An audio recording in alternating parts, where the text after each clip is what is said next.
Right. All right, folks, welcome to Fragnation presents Rainbow Six Siege X Community Cup Season 1 in partnership with Ubisoft. We are back with the second semifinals matchup that's going to happen for the Community Cup this week.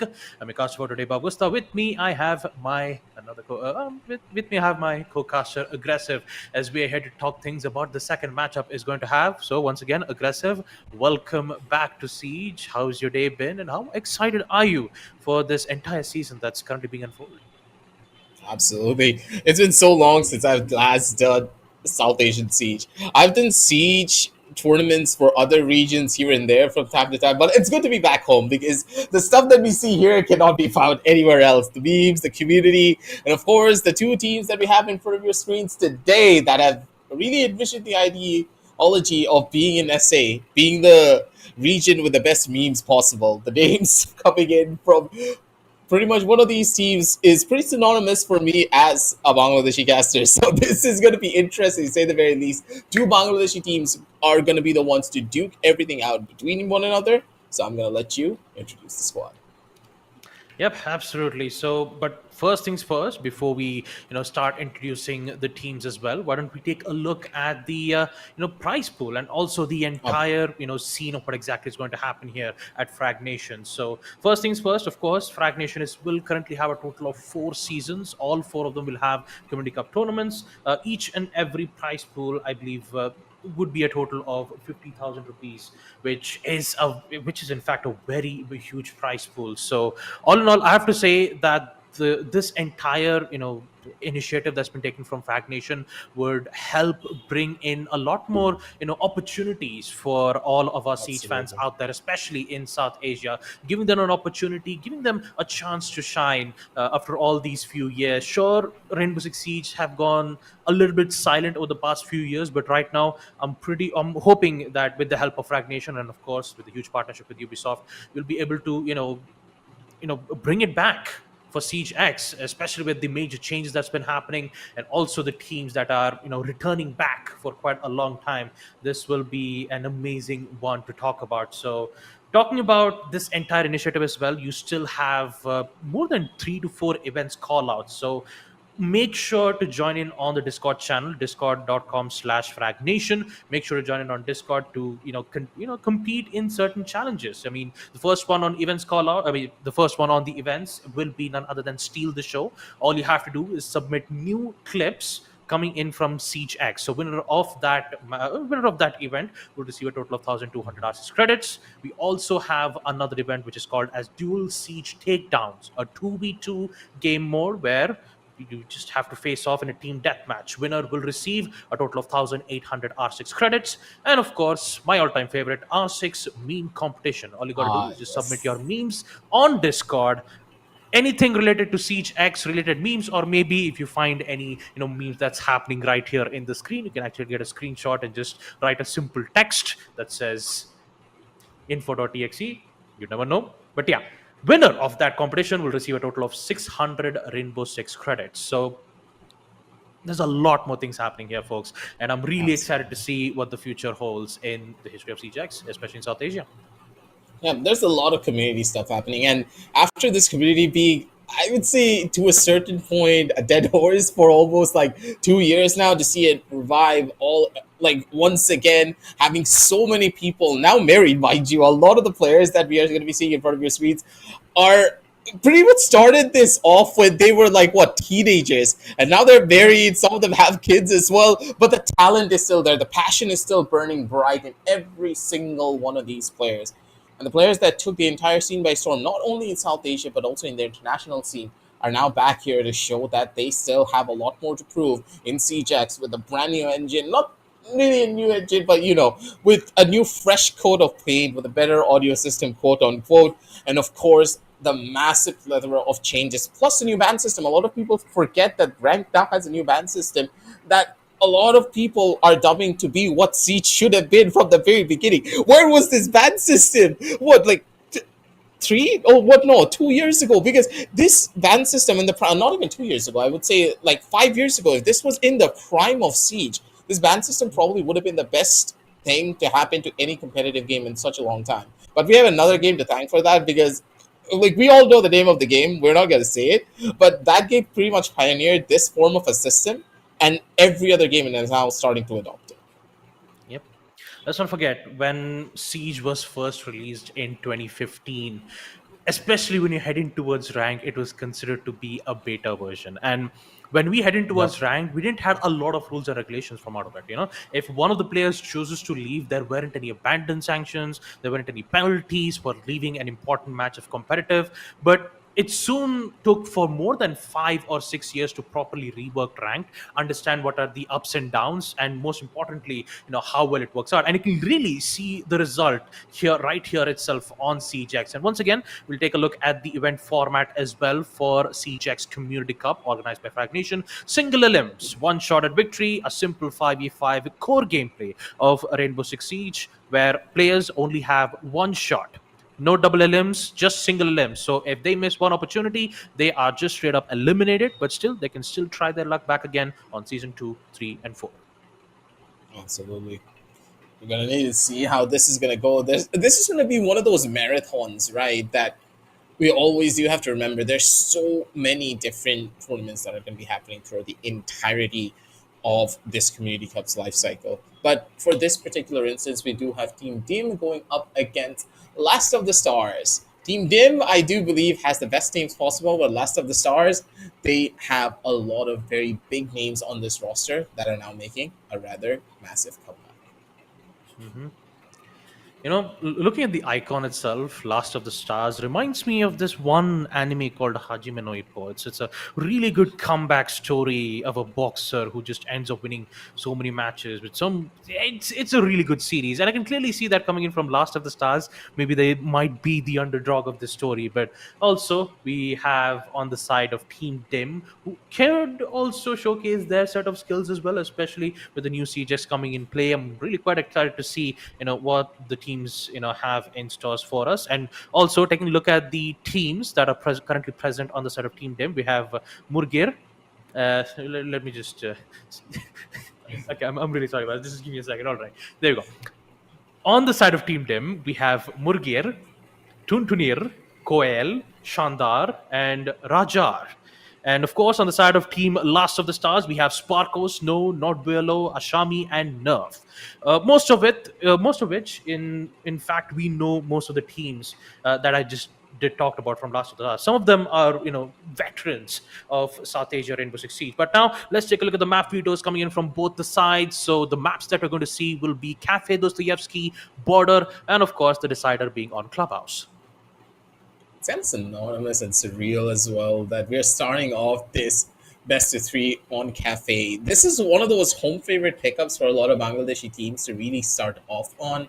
And is it really that big of a surprise? Not exactly, because I know that you haven't done a lot of casting for the Bangladeshi scene of Siege, but the times I have done it for other tournaments, we always start off on Cafe. It's one of those map pickups that really screams that, hey, let's just duke it out against one another purely on the basis of how good the team can play. Team play and synergy is pretty much the name of the game whenever you're playing on Cafe, but at the same time, map knowledge really comes in play too, because the amount of verticality this map has, the ways that you can play the different positions, spawn peaks are almost fair game in some instances. There's so many different things that you can do, and the more creative you are on Cafe, the better your team is going to play. And Bangladeshis, the thing that we have for ourselves is pure creativity. And I'm pretty sure both of these squads are here to showcase that level of creativity. Absolutely, Aggie. So, without any further ado, folks, let us begin our second semi-finals matchup on Fragnation CGX Community Cup. Dim versus Team Lust of the Stars. Let's start things off with the ban phase itself, and I'm pretty sure it will be a Heart Breacher ban because Heart Breacher bans are very popular, but never mind. My prediction didn't quite work out well. So the bans will be none other than Mira and Ying. Both of them very powerful operators. Quite excited to see how well it goes out on Map Cafe. Especially on this particular map, if you keep that Ying open, it's a pretty massive hit to your overall rush strategies. And knowing what Bangladeshis like to do, they love to rush a lot, and the Ying just facilitates that to the biggest of degrees. Brava getting banned out, not that not that uncommon as well, because you don't want to deal with those drones just running around everywhere. And Azami, pretty standard, man. Both Mira and Azami being taken out of the equation just allows the attackers to just kind of attack for free, right? Because they don't have to worry about the entire map being terraformed and a random mirror window just sitting out into the open, which just stops the attackers from even taking any of those aggressive angles. Yep. And I believe the the first round itself will be in play, and I believe the site that the players have chose will be none other than second floor site. A very powerful side of that too. I mean, of course, you have the rooftop where the attackers could get some good angles up it. So, yeah.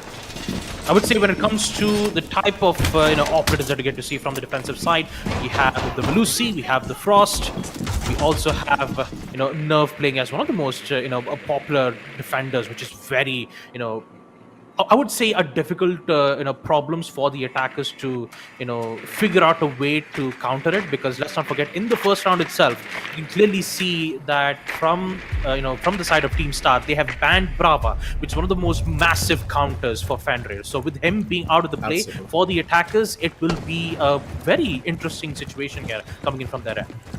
I completely forgot that Fenrir is still going to be open. So for the attackers, Fenrir might just take over the entirety of this defensive half, and unless they're able to clear out those traps, it's going to be a constant burn on their sides. They can't really make those rushes anymore through those key doorways. And for the defenders, as soon as they hear the noise of the Fenrir trap going off, that's an instant grounds for them to peek out and possibly even go in for a kill. This is going to be a tough one, to say the very least, for the members of Team Dim to really work their way in for this map. But you can already tell that for the members of SARS, they're taking things slow. Engagement's not going to be happening as early as possible, but the player towards Piano, he's hungry for a possible kill here. Yep. Simple execute strat, and also let's not forget the massive changes on CJX, the advanced repel, where it can just quickly change in from windows to windows, make it difficult, and Snoop just decides, you know what, great, good usage of those, ability-wise, but I'll just get a simple headshot and just secure the kill instead. There goes Ethan. Secret launch is a very important site to get control of, and you can clearly see that Snow has done an exceptional job in not only wasting a lot of time, but also securing the kill out in the process as well. But Coiler comes in, shuts him down, and right now Cigar Lounge should be theirs for now. They're doing God's work out here already. Both teams instantaneous for the trades. They're not really giving up much away. Able to take out the Goyo early, yeah, it's good, but at the same time, the Goyo still has already done his job across the entire map, so losing his life here in this instance not going to be that big of a deal. But what will be a problem is you losing out on Iana. Not having that early bit of information could cause problems, and Radardim just comes in strong, being able to find that kill, throwing the needle out beautifully onto the player on Bathroom. And now, they're kind of stuck. Where do they even go for this one? Because now, for the members of SARS, they're kind of stuck here in towards the side. They need to anchor this out fully. They can't even go anywhere. Yep. The more controls that the attackers have around the nearby sites, the more problems where it poses a threat for the side of Team Stars. They've got to figure out a way to at least eliminate the important attackers one by one. They're losing bodies left, right, and center. And now because of it, it's now a 2v4 situation. Desperate attempts from the defenders to figure out a way. You see that Sparko is on the prowl. He might be able to find one. No, instant shutdown from Shandar, forcing it on a 1v4, and with it, we will see Team Dim secure their first round of attack on Map Cafe. This was just systematic isolation for every single one of the players on this defensive side. I didn't see a single crossfire come through from the members of SARS, though. They just were holding their own angles throughout the entire map. Like, I get it, right, that you don't really want to give that much away. You still want to hold on to your position, spread yourselves out. I get it. Like, site extension is a thing. We talk about it all the time, where you extend your site out to the entire floor, so you burn through a lot of the utility from those attackers. But for them, they were just killing you from repels. They didn't even have to go into the building in a lot of these instances. And the fact that they had this much free space to play for, you need to set up proper trade routes, or even maybe have one player on the downstairs positions playing for a C4, because unless you have that, it's just not going to be looking that good for you overall on that defensive side. For the members of SARS, I do believe that they were just testing the waters from round number one. They've completely changed up their operator lineup, so maybe this form of a little bit, again, they're playing a bit more on the defensive side with the Legion possibly going in for those lurk plays. Yep. For now, looking at the site on the second round, it will be first floor kitchen site, where a castle is definitely a must on this site, because the thing about castle is that he is very powerful on the closet room, especially when you have those castle armor panels that's going to be present to block out small bakery all the way towards hallway, making the most powerful positions for the defenders. So if castle goes out very early for the attackers, this could bring in a lot of boons for the attacker side itself, causing major problems at the end if Team Stars, manage to lose a lot of bodies at the early round itself. So on Dim, I believe that their first main course of action is to either head in towards third floor, establish vertical lines of sight towards maybe Train Museum perhaps, so that they'll be able to take out the players who are holding down towards the kitchen side, or maybe they can just brute force their way in all the way towards Breaky, and I believe that's exactly what's happening right now with the help of Monte. Yeah, this is just going to be a brute force option for them, using the Monty to just take that space out almost immediately. A little bit of a problem, but still the Fenrir can hold down the line beautifully. On from the opposite side of Bakery, they're still going to be able to go in for this play to work. But the Wamai playing so aggressive, this is so dangerous coming through. Mashami, but still he's going to be able to find a frag on the sideline. Not Bolo coming in and chiming in hard for this one. Well, Tim able to shut down another, and they're still able to hold, but look at the positioning coming in from Not Bolo. Coming through from the side of Kitchen, being able to shut down two from the wall. But now, they're still going to be able to find the trade. Members of team did not get ready to give up, but a C4 play coming through from Nerf by PP. Still holding down the line. This is the beauty of Siege, ladies and gentlemen. One player just being able to take the space can cause so many problems. But when you have one strong counteractive player, such as this one Fenrir, it's so difficult for any of the members of DIM to get proper value. Yep, triple kill from Not Bulo, but not quite sure if it was a good idea to go in for a spent knife. Although the Dreadnought mine is really powerful in reducing its line of sight, you still gotta worry, because if you are in nearby positioning, it will make it even much more easier to get those kills for the attackers themselves. So you're gonna play it safe for now. Getting caught from the Legion goo mine, have no other choice for the Montaigne to remove it. But in a 1v2 situation, they have to play this carefully though. No C4s, the Montaigne still has a chance to secure a kill, and with one of the players playing all the way from upstairs towards Train, all the Montaigne has to do is secure the one from the top, head in towards the default plant, and force post plant. And that's exactly what the defenders shouldn't have in that situation in the first place. So Montaigne, once again, sprinting all the way towards Train Museum. The info will be given. Plant will be made towards default, perhaps? Nope, absolutely not. A lot of times around being wasted around. Once again, info will be given through the Dreadnought mine, and with it, the kill will be confirmed. We get to see Team Stars secure round number 2 on defense. First floor kitchen will be theirs.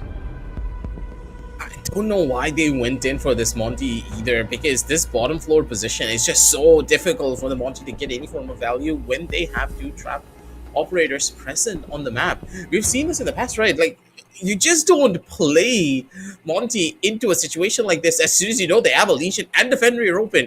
Normally, players ban out the Fenrir because you don't get as much value from the shield ops anymore, because there's nothing to really clear out a lot of the traps that can cause problems for them. That's why Blitz, being an absolute menace to society on the last few days of normal R6, now in Siege X, yeah, he's still a little bit of a menace, but because of the amount of different ops that you need to ban out initially, unless you ban that Fenrir, Blitz is not going to be as strong. Same goes for Monty, because let's just say you walk through a choke point, you get caught off, then the players behind you either need to get that kill to make sure that you're safe, or you're just generally screwed. Because if you melee a shield now, the recoil is so hard in comparison to before that there is no way you survive it anymore. Yep. Let's not forget, when it comes to the counters itself, Aggie, there's a lot of counters where the defenders could go for, a simple C4, of course. For a simple C4 is one of the most common ways to do it, but players can still use Tubarau's gadget to make sure that even if Blitz do enter in and try to flash, the Tuberos gadget will make sure that the Blitz won't be able to use that gadget in the first place. So a lot of counters are still present from the defensive side. And the same thing could also be said for the attackers. Since Fenrir was used for more like 2 rounds, right now we don't have Fenrir being used right now. I believe it's been swapped out to Goyo's Vulcan Shield, very powerful on especially on 30 seconds. So I believe the main goal from the side of Team Stars is to waste a lot of time. So since I believe not Bulo will be playing hopefully around the flank side, making sure that the time would be wasted around from the other side. Maybe have multiple players holding towards cigar window, making sure that they would, the main objective is wasting time here for the defense, and the entire build has been built out accordingly. But look at the first kill itself coming in from Tuntun's side. Taking out Snow will be a massive boon coming in from Dim's side here. Gonna need to see where this is gonna go here already. Good shots here from Ashami. Able to take this kill over onto Tuntuni Dim. Shutting down this Iana. Once again, like, I don't know exactly why the Iana is the first one to take contact like this, especially from a repel, when she's supposed to be the one to utilize the gadget to get information, right? This is very dangerous to have your Iana clear out the entirety of Piano when someone else should be the one to do it, especially when you have a Nomad on your team. The Nomad is like the prime candidate to do so, especially with those air jabs present. It's in the name. Nomad. No matter what you do, you shouldn't be mad. But talking about the match itself, Rajar once again taking out Sparko 4v3 this time. Dim is looking really good on the third floor sites itself. The attack is going very well, but how would they deal with the Shami? Once again, the repels being made, almost a successful hit. It quite worked out, so they're just going to play it safe for now, play accordingly with time. 50 seconds. It's a 4v3 situation. C4 is still currently present. Only one C4, 2 bulletproof cams to provide them with vital information. The Flores drone will make sure that the deployable shield will be destroyed. Still got to figure out a way to get the entrance towards Ziggup Lounge, and right now they have Rajar closely arriving right in towards the crosshair, as the Frost will make its first shot, immediately giving away his location, and also the confirmation. Quick trades will be made, 3v2, 20 seconds. This was really well done from Bolo here. He's going to be able to run things down almost as quickly. Nerf my PP able to shut down another. Never mind, he's going to be able to take down two. This one mute causing a lot of problems here and breaking some noise. 7 seconds left on the clock, and it's going to be not Bolo to shut everything down up until the very last fight. This is kind of the problem, right? You just don't have information. Like, I get it that you got a lot of the fights in your favor, but where is your info? You are getting nothing done here. You need the Niana to stay alive, because that's just a free drone that regenerates at that point of the game. And if you don't have that, it's just going to be such a problem. I'm pretty sure that they're going to ban this Fenrir out almost immediately because they don't want to deal with it. Could be the case, and yeah, I'm pretty much guessed it, because why would you let this Fenrir stay open for yourself? And this is very smart coming in from the members of Stars as well. They banned out the ramp. Not having that ramp here, especially when you're going to the bottom ended sides, even if they take first floor control, they can only make those vertical plays with the buck. But with RAM, there are so many different positions that could get opened up almost instantly without any real threat to the operator. Locate and defuse bombs. Right now, I would say a good decision coming in from Dim, bringing in the IQ, very powerful agent in detecting the exact location of those informations. Now, since Fenrir has been banned, the main problem of Fenrir's gadgets is that it can only be countered, especially drone-wise, with the help of Brava. Brava can at least steal utilities from defenders, even if it's protected or not. Fenrir is always protected only once you've activated it. So keeping that in mind, say like if one of the Dreadnoughts have been activated, the Twitch will be able to use the shock drones to immediately disable it. But the location is very important, and that's exactly why IQ plays a vital part. Since the whole utilities, especially on the side of defense, you can detect Valkyrie scams, you can detect Legion's goo mines, you can detect Mute's jammers, and of course Melusi's Banshee deterrents. All of these are very vital and very important to be communicating with your teammates, saying that look, there are certain utilities here, you have to be careful on X and Y reasons, and of course we will make sure that enough amount of time will be present to focus on that execution. This this one? Well, I do believe that Nerf My PP has gotten a little bit of a technical difficulty here. Hopefully, the dreaded rehost does not happen. Something that has followed us through, and yeah, this is sad, but I don't think they can rehost or anything.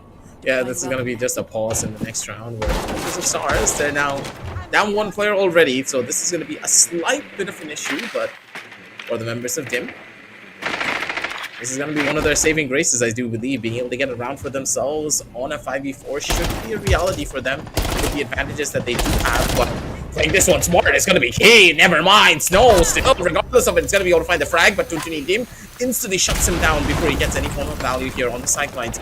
Cigar now completely opened up. They have full control of Piano, and they're working their way in towards the side platform.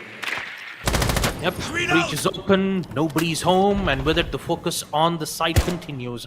Although there is still a Shami holding in from the third floor side, but he's got to be worried about two important lines of sight. Information being given, not the secure of that important headshot in which Sparko is still present all the way from the stairs to provide him the necessary protection that the Frost needs. Now the main goal for the attackers is to ensure that they would open important lines of sight in which they have managed to waste a lot of time, but at the cost of Sparko being downed out. Right now, for them, they only have 1 minute to do so. But do they have the important bug to help with the vertical line of sight? No, they do not. So it's going to be even much more difficult for the attackers to even open up lines of sight and gain those informations accordingly. Star played those mind games out beautifully, being able to ban out that ram and now being stuck to only utilizing a buck for all of this. That buck is now gone. How do you even play for the vertical? You can't just jump into the side. This is a death sentence for them. One jump down over towards the side of Lori, but Ashami still up and ready over towards the engine room. So much value already being brought out.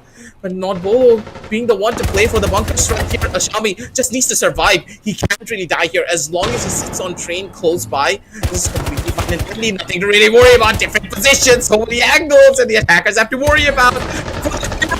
He shot out the wrong player. You took out your own teammate accident here, buddy. But he still is the hero of the shot. Still going in for the shot, still going in for the play. 6 seconds left on the clock. He's just going to be able to run away. Survive, live. 1 second left on the clock, and he gets the clutch done. The members of Star, even though one member is down, they still make things work, running the clock down to the T, and even with the blunders coming through and the pressure mounting high, the members of SAR, they're not here to give up anytime soon.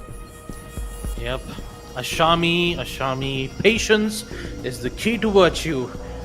And you really get to see that, especially at the final round. Usually, from my end, if I see it's a 1v1, players would usually tend to panic a little bit and commit for a whole sprint, making sure that the plant won't be at the hands of the attackers. But Ashami did not do that. He patiently waited for the attacker to make a mistake of heading out of, basically getting out of the defuse, in which he did, went in for the peak. Frost actually had a shot, but it wasn't a confirmed kill, nor a re-peak was made. And this is really good textbook siege coming in from Ashami. He chose to go in for the save, go all the way upstairs, knowing that the Melusi's Banshee deterrent was present, saving the life of the defender and also securing the round for Team Stars. Absolutely well played, well constructed, and also really well strategies coming in from the side of the defenders. And of course, you can clearly see that from the side of them, not being able to have Ram to be able to open up vertical lines of sight quickly is going to pose a major threat to them. And let's not forget, in the early round itself, Aggie, they had removed Buck, which means that the chances of getting a lot of information from the site gone. Yeah, this is pretty much so well played out. It's like playing chess, right? The members of Star, they read the plans before it even happened. I was very skeptical about why did they ban out Ram, and then I thought, oh wait, they won so many of their rounds already on the first floor. Bottom floor is already taken care of. They can play on the second floor if they ban out the Ram. And they went in for a bunker strike, not on the second floor, but on the third floor, where the entirety of Cigar and every single position from Cigar and the laundry room as well were completely covered in. That basically means that the attackers, they had to invest so much utility on that third floor position that they didn't have anything to utilize when they went down to that second floor spot. And as soon as you take out that buck, they're crippled now. They can't do anything. They can't even run in because there's a Melusi trap just waiting for them out in the open. And that one trap alone just caused them so much pain and suffering that Ashami just came in to be the hero at the very end. He just didn't need to worry about anything because he had all the information in the entire world because of the amount of different positions they had as map control. And even when they were down one singular player, they were playing a 4v5, mind you, they still did God's work because they were just cool, calm, and collected. They had a game plan going for them, and they followed it through up till the very end. And to be honest, Aggie, the thing about Map Cafe Dostoevsky is that verticality is the game. And Yeah, for of the course. attackers, the first floor and the second floor, if the site is present on first floor and second floor, you need to have access on third floor in order to open up those vertical lines of sight. It is very important Yep. for the attackers, and you can clearly see why operators like Sledge, Buck, Ram are very important. I mean, they are very important as a soft creature because they can help in opening up lines of sights very quickly. Sure, there are many other ways of opening it up, and especially with the help of the secondary abilities like the breach charges, in which you could try to mix and match a little bit. If you're playing as the IQ, you could basically play as the IQ detector first, or maybe have a breach charges to open up important lines of sight. But each and every abilities has its own certain counters. Say, for an example, for an IQ, if you have a breach charges, high likelier chances that, say, like if the defenders do tend to pre-fire that said floor, that breach charge will be destroyed.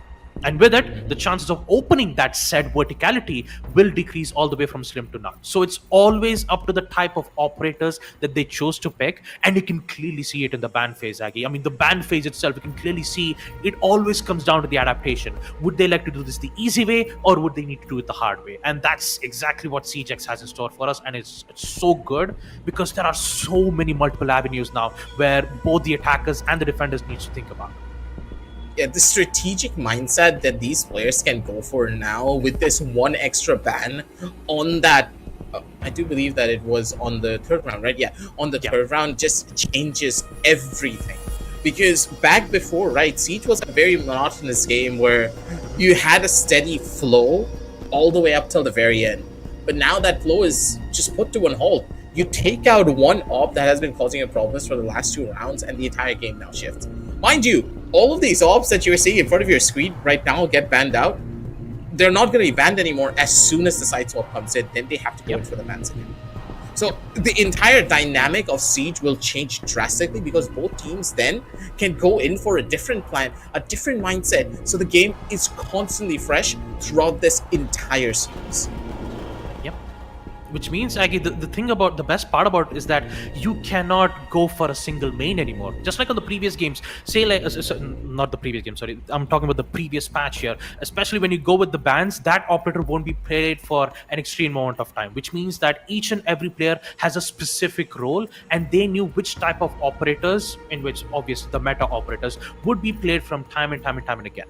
But with the ban phase that's been introduced with some massive changes, right now the player needs to be accustomed to managing which operator would be good on certain situation while the ban is present. So there's a lot more things happening from their end. And hopefully with one of the players, I believe from the side of Team Stars has arrived, which means that we are going to resume round number 5. And let's see how this the first half favors for which team. The strategic depth of this game has just leveled up to the point of no return. And I didn't even think that was even possible, right?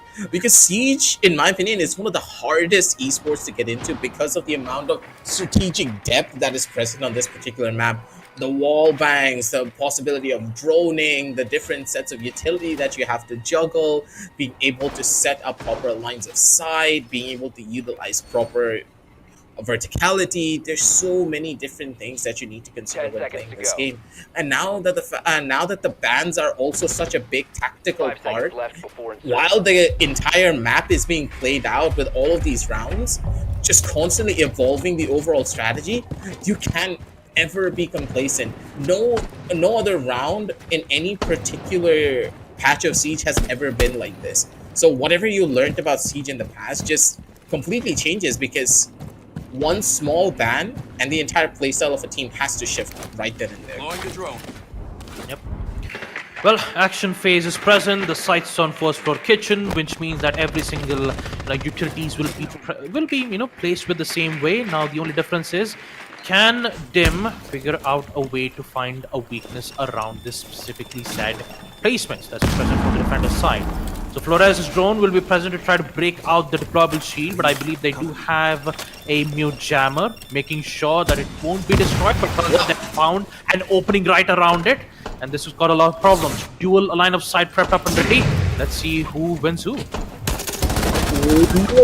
You didn't check! Don't need it. You cannot make that. That's a rookie mistake and a half right there. You just cannot turn your back to the left-hand side position thinking that you were going to be safe.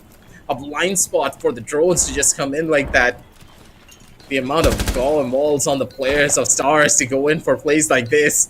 You know that these players are confident and Asami just doesn't have anything to worry about anymore. That's the one thing now gone, taken off the board.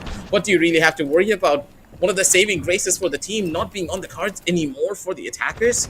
This is going to be rough for them to try and even take a lot of these advantageous positions. Again, they're trying to play for the vertical here because they know that they can no longer come in through kitchen. This is just done. The bakery position for them, if they try to brute force this, Ashami's just going to murder them. Yep. You can't brute force this anymore, so you can only rely on Flores' drones to basically open up lines of sight. Basically like open up verticality towards the second floor site.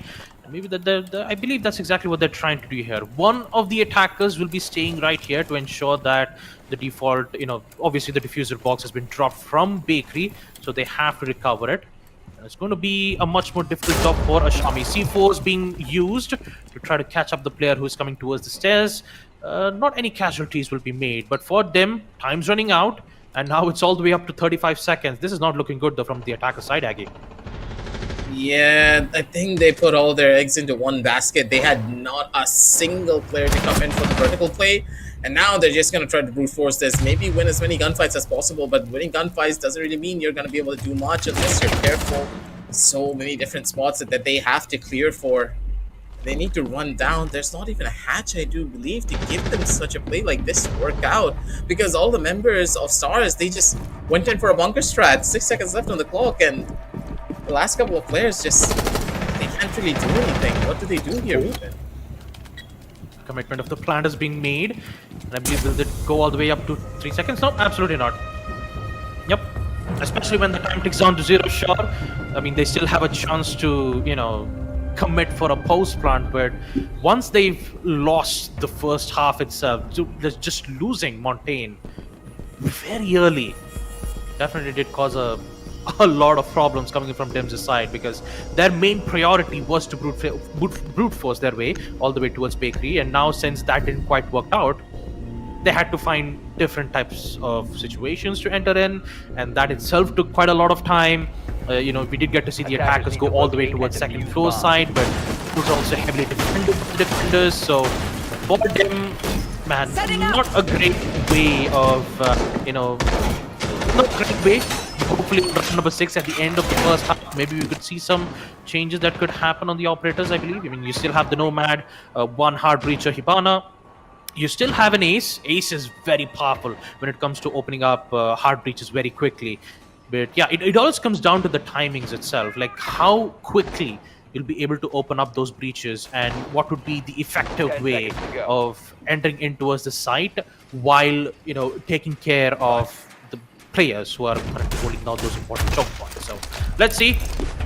Action phase will proceed, and so are the players prepped and ready to make their push. It's a pretty big ditch that the members of Dim have to crawl out of now. Their strategy hasn't really been the best in a lot of these fights, but maybe we're being a little bit too harsh on them. Could be a different case story here. They're working their way in towards this bar. Members of Dim, they are being very careful of any possible runouts to come through from the members of Saurus, and rightfully so, especially when the lead is this deep. We all know that in SA, people will start going for runouts at any opportunity that they do get, but for members of SARS, they're playing a lot more passive, and I love to see this because they're here to win, and they're gonna win in any way that they can. They're not taking any risks. They're being a lot more tactical in their overall approach. It just goes to show how much the community has grown over the years. It's no longer rush the side and just go in for kills anymore. It's about being much more tactical in your overall approach and making sure that the trades are always in your favor. And the members of Stars, they just embody that ideology. Okay. I would say right now for them, all they need is a One good golden kill. egg. Yes. Yeah, a golden egg, a golden opportunity to see whether if they could, flush things out. And and also hopefully ending the first half on a 4-2 scoreline would be, a decent way of ending things out. Oh my God, run out from Sparko, catches Tuntun off the act, and he just runs away safely. Just like that. Wait a minute, there's still one more player from the stairs. He gets caught out. Raja just makes sure that the trade will be evident. 4v4, a minute and 7 seconds left for the attackers to make their move. Wait, what happened to the air jab? Did he break it? I think he broke it, but no, that's not breakable. The air jab was so high up. I Or guess was it so wasn't high up properly that it cooked. didn't activate? It could be the case, I guess. Xiaomi's gonna be able to find another kill. 3v4 on the map, and Baba, it's all but over, I think. One more frag from Xiaomi because this deployable shield is still being such a menace. This position is very difficult to break into unless your Flores is gonna be able to take out this shield. Yep, but I'm just not gonna give up on Dim just yet, because maybe there could be an opportunity where Dim might be able to salvage this round out, even having a lot of problems here, because they have control on Cigar, but they don't have information on those cameras, which could cause a massive threat around here. A lot of strays will be made from Nerf. The SMG-11 really great for securing a lot of kills, but damage-wise, not so much. Down will be made from Shanza. Raja is the only player left. He will somehow figure out a way to find the kill towards the third floor bar, but it still wasn't enough. Kills will be made. Almost a great effort coming in from the side of Tim, but in the end, the first half will conclude. 5-1 will be the scoreline favoring from the side of Lust of the Stars. That was so smart coming in from the mute as well. Instantly proning down from the side of Skylight and just being able to get that perfect utilization of the foothold onto the player that was crossing in front of Bathroom. You don't see that unless your team is just so well prepared for a map like this. The creativity that is being showcased by the players of Stars on the defensive side, if that carries forward onto attack, oh boy, there is so much that you need to worry about. Blitz getting taken out of the action because the members of DIM know that one of the players from Stars, they're an avid Blitz player, and he is still going to be a menace to society here. There's a saying for it, so I'm just gonna say it right away. Ladies and gentlemen, the choo-choo train effect will be delayed an indefinite amount of time. So there goes Blackbeard, there goes Blitz, but still you still have the rest of the two shield operators. You still have the Fuse, of course. Fuse is really actually, yeah. I wondered they could use Fuse to flush out the players towards the side. That can happen, right? But the problem is that the players needs to have information first before using those cluster charges. So maybe, right now, just by looking at the operator select itself, you can clearly see that Grim will be brought out, I believe so. But when it comes to the hard breachers, you have the Ace, Sledge, once again being picked from Sparko, very crucial and important, and also like really quick to open up those breaches and in quick amount of time. Sure, you could take the Cabby. The DMR marksman rifle is more than enough to take out 2 of the breaches, followed up with the call, which could help in indicating players' locations, but it's pretty much countered from the mute jammers. So going in with the safe bet is a good idea, and of course Sledge would be a viable option here on this one. Let's see where this is gonna go to. It's on a 1-5, so we already know 2 points away from match point for these players. They are not going to be happy on what happens next. Because if the members of DIM lose out on this round on their defensive side, pretty much duck themselves down into the ground. So it all really does matter on this one particular round if they're going to be able to stabilize a proper comeback here. But the thing is, they need to start figuring out exactly what the members of STAR have in place for the attack side of this.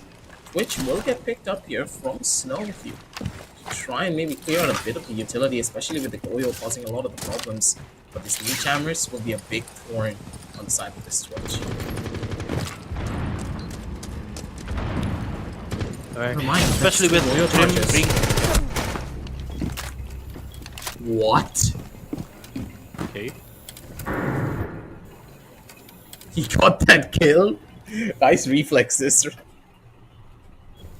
Oh man, that was, I'm not gonna lie, that was really unexpected though, especially when you're trying to, open up the window just like that. Team Destroyed was really unexpected though, but hopefully this way, from the side of Team Dem, they have managed to, get the opening pick, which is really crucial though, which with Ash being out of the picture, it will be difficult to, go with those aggressive attempts of those executes. So they have to find a different method here to see whether they could salvage a kill or two. Maybe we could see Snow find one. This rappel will be very important. Legs will be seen. Here comes the axis of the shot. But still, he'll be alive.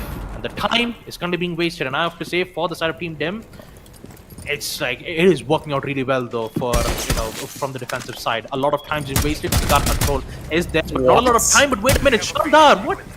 I mean, okay, that is not a good way though to be going out like this. Not a lot of information was given towards the stairs, and right now the opening has given. Cigar is there, so is the blue stairs, and now the execute needs to come in play in 40 seconds. They have all the openings that they need as well to work their way in. Freezer room completely taken over. The fact that blue stairs is now a huge problem for them to worry about. They're just cleaning things up one after the next. 30 seconds left on the clock. Ample amounts of time to make this push happen, but Coiler Dim still inside of the site.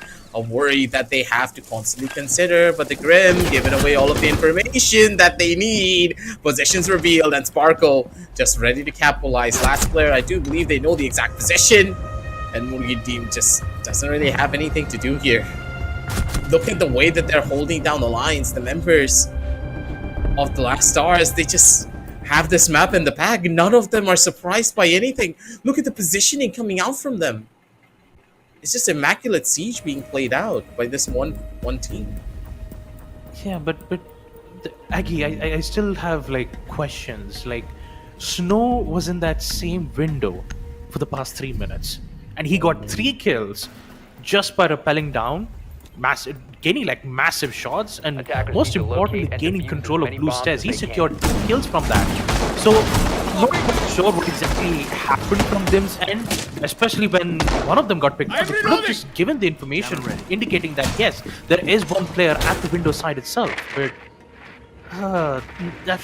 it could have been improved though from them. Like, they almost had it. They have secured in wasting so much time. They forced it all the way from 60 seconds, but once they started making a move, that's where them just got broken down. Once that One of the execute bigger happened, problems, though, like one of the biggest it problems, was. I they think that they lost blue control, right? And they also lost Cigar, so they were lost on what to do next. Because if you lose blue control, that means that your entire hallway is now compromised. So you're stuck inside of the site, and the player that dropped in from the hatch on the dining room just cannot go anywhere anymore. The cafe position is just gone for them. It's tough because, like, the members of SARS, yeah, you may say that, hey, it's been 60 seconds down over to 30. They did a good hold, but not really, because you lost the entirety of Cigar in the worst possible way. You gave too much space to the attackers to just play their game right. well, focusing on this round, I would say that Gautier has secured to catch one of the players. The second might be in play. No, an instant headshot from Grim. Very low on HP, but he'll still be alive.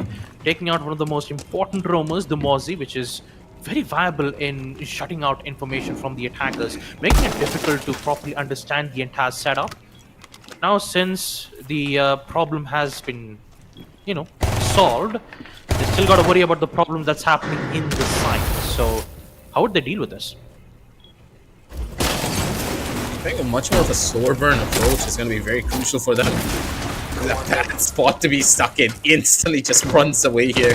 Thankfully, this is going to be a mute, so has that primary fire shotgun to just give him that instant rotation that he needs to get out of any situation.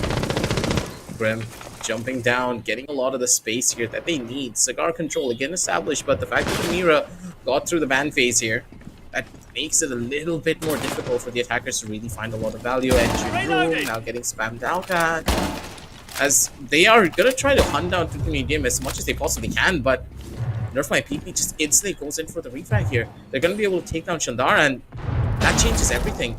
Because that's a big pickup for them. That's a Legion now gone. The roamer that was causing a lot of problems for you is no longer on the board. And also, I can clearly see that the defenders were trying to go in for a plant denial with those two C4s present from both the Mira as well as the Goyo. But sure, if you are present from second floor, how would you deal with the line of sight that's currently being aggressively pressured towards the third floor side? Snow is still present from the vertical line of sight, but a great shot will be delivered from Coiler. Good shot, 3v3 equalizer, but one of them, actually both of them are down. This is looking good though from Dim. All they require is just one single kill, and eventually they will succeed in doing that. Really great performance though being delivered from Dim. And yeah, just like I was talking, like there were two players, both the Mira and the Goyo, were playing in second floor, mainly present for playing for denials. And I believe that Star did take notes of it. They realized that, wait a minute, both of them are in second floor. I think it would be best to take them out first so that we could have proper chances on going in for post plant. And that's the main reason why Team Stars took a lot of time trying to defuse that situation. But the defenders played a really good job in wasting a lot of time. And once the attackers realized, okay, we're losing a lot of time, we have no other choice, we need to push now. The Stars really did push in towards the side. A lot of pressures were used, not a lot of informations were given, and that's exactly where Dim secured the round. Beautifully done, and hopefully we might be able to see the same thing happening on this round as well, with the side being on first floor.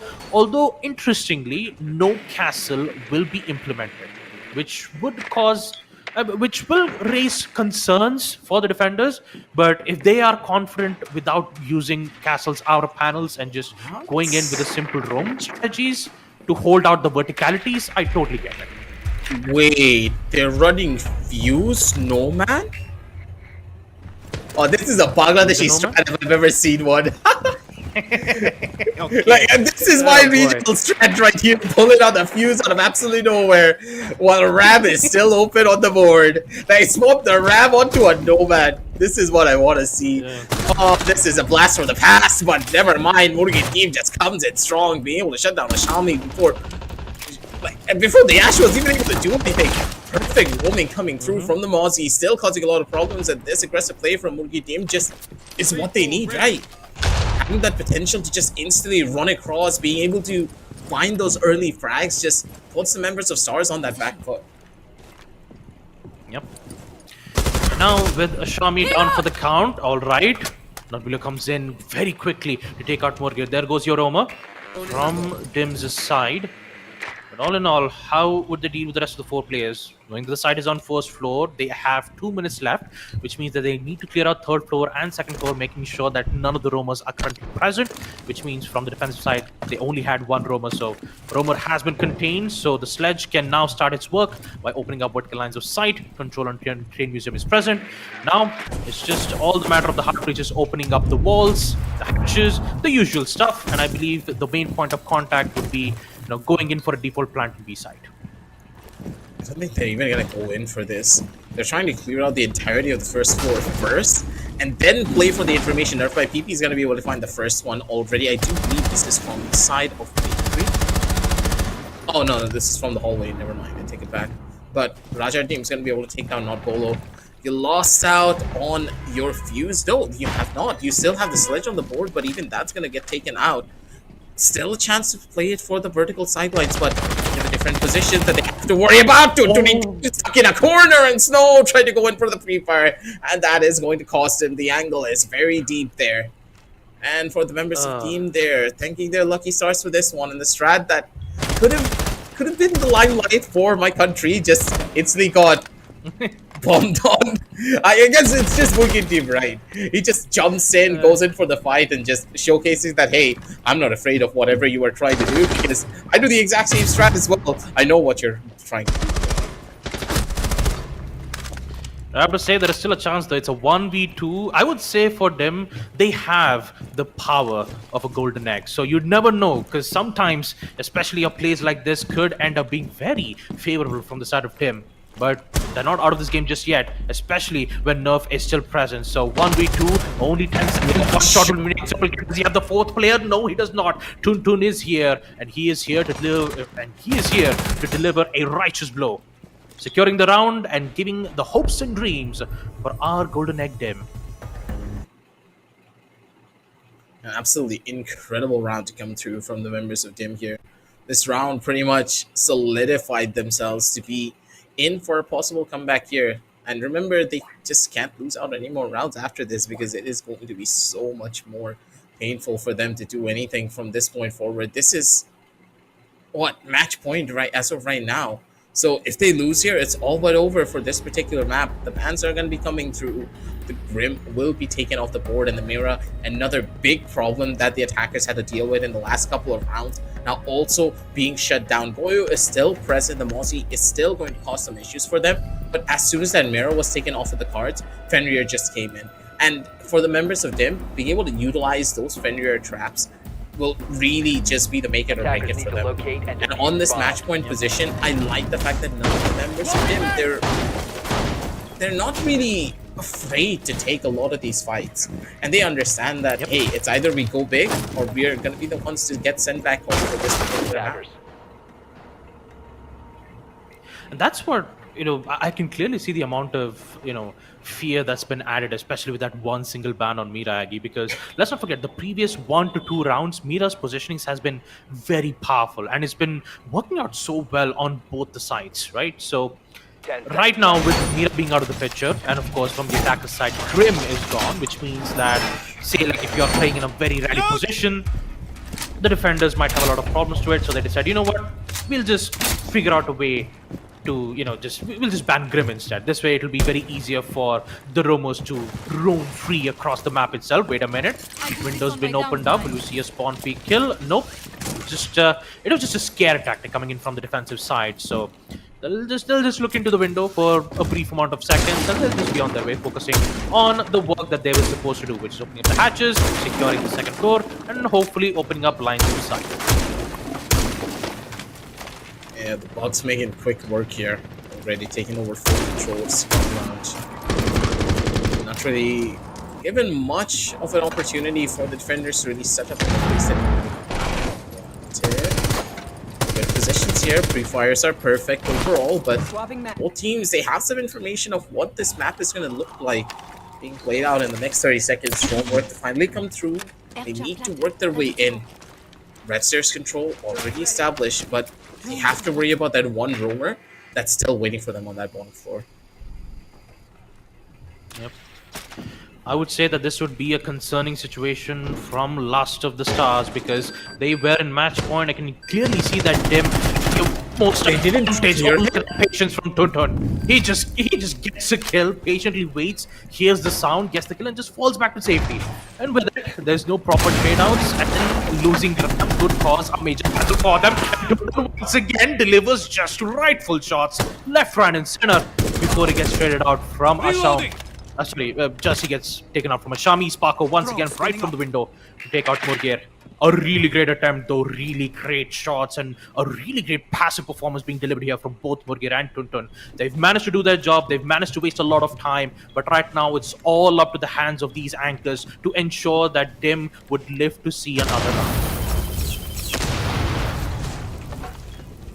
Doing well here on this 3v3. It's not yet looking as clean as you would have hoped for. Reloading, cover me! But Boiler giving away his position. He's going to be playing anchor in towards the side. They already have the information that they need. That they have full third floor control. They still can't play for the verticals as much as they would have wanted. But regardless, the Ash and of course the Sledge needs to be the ones to find maybe a singular opening here for any one of these different positions. We're still holding down lines for the good spots. Coiler is going to be able to take out Sparkle almost immediately. The Sledge who tried to drop down and maybe find a cheeky kill or two from the different spots is just not going to be a reality. But Apollo running in towards the side does not really expect the second here.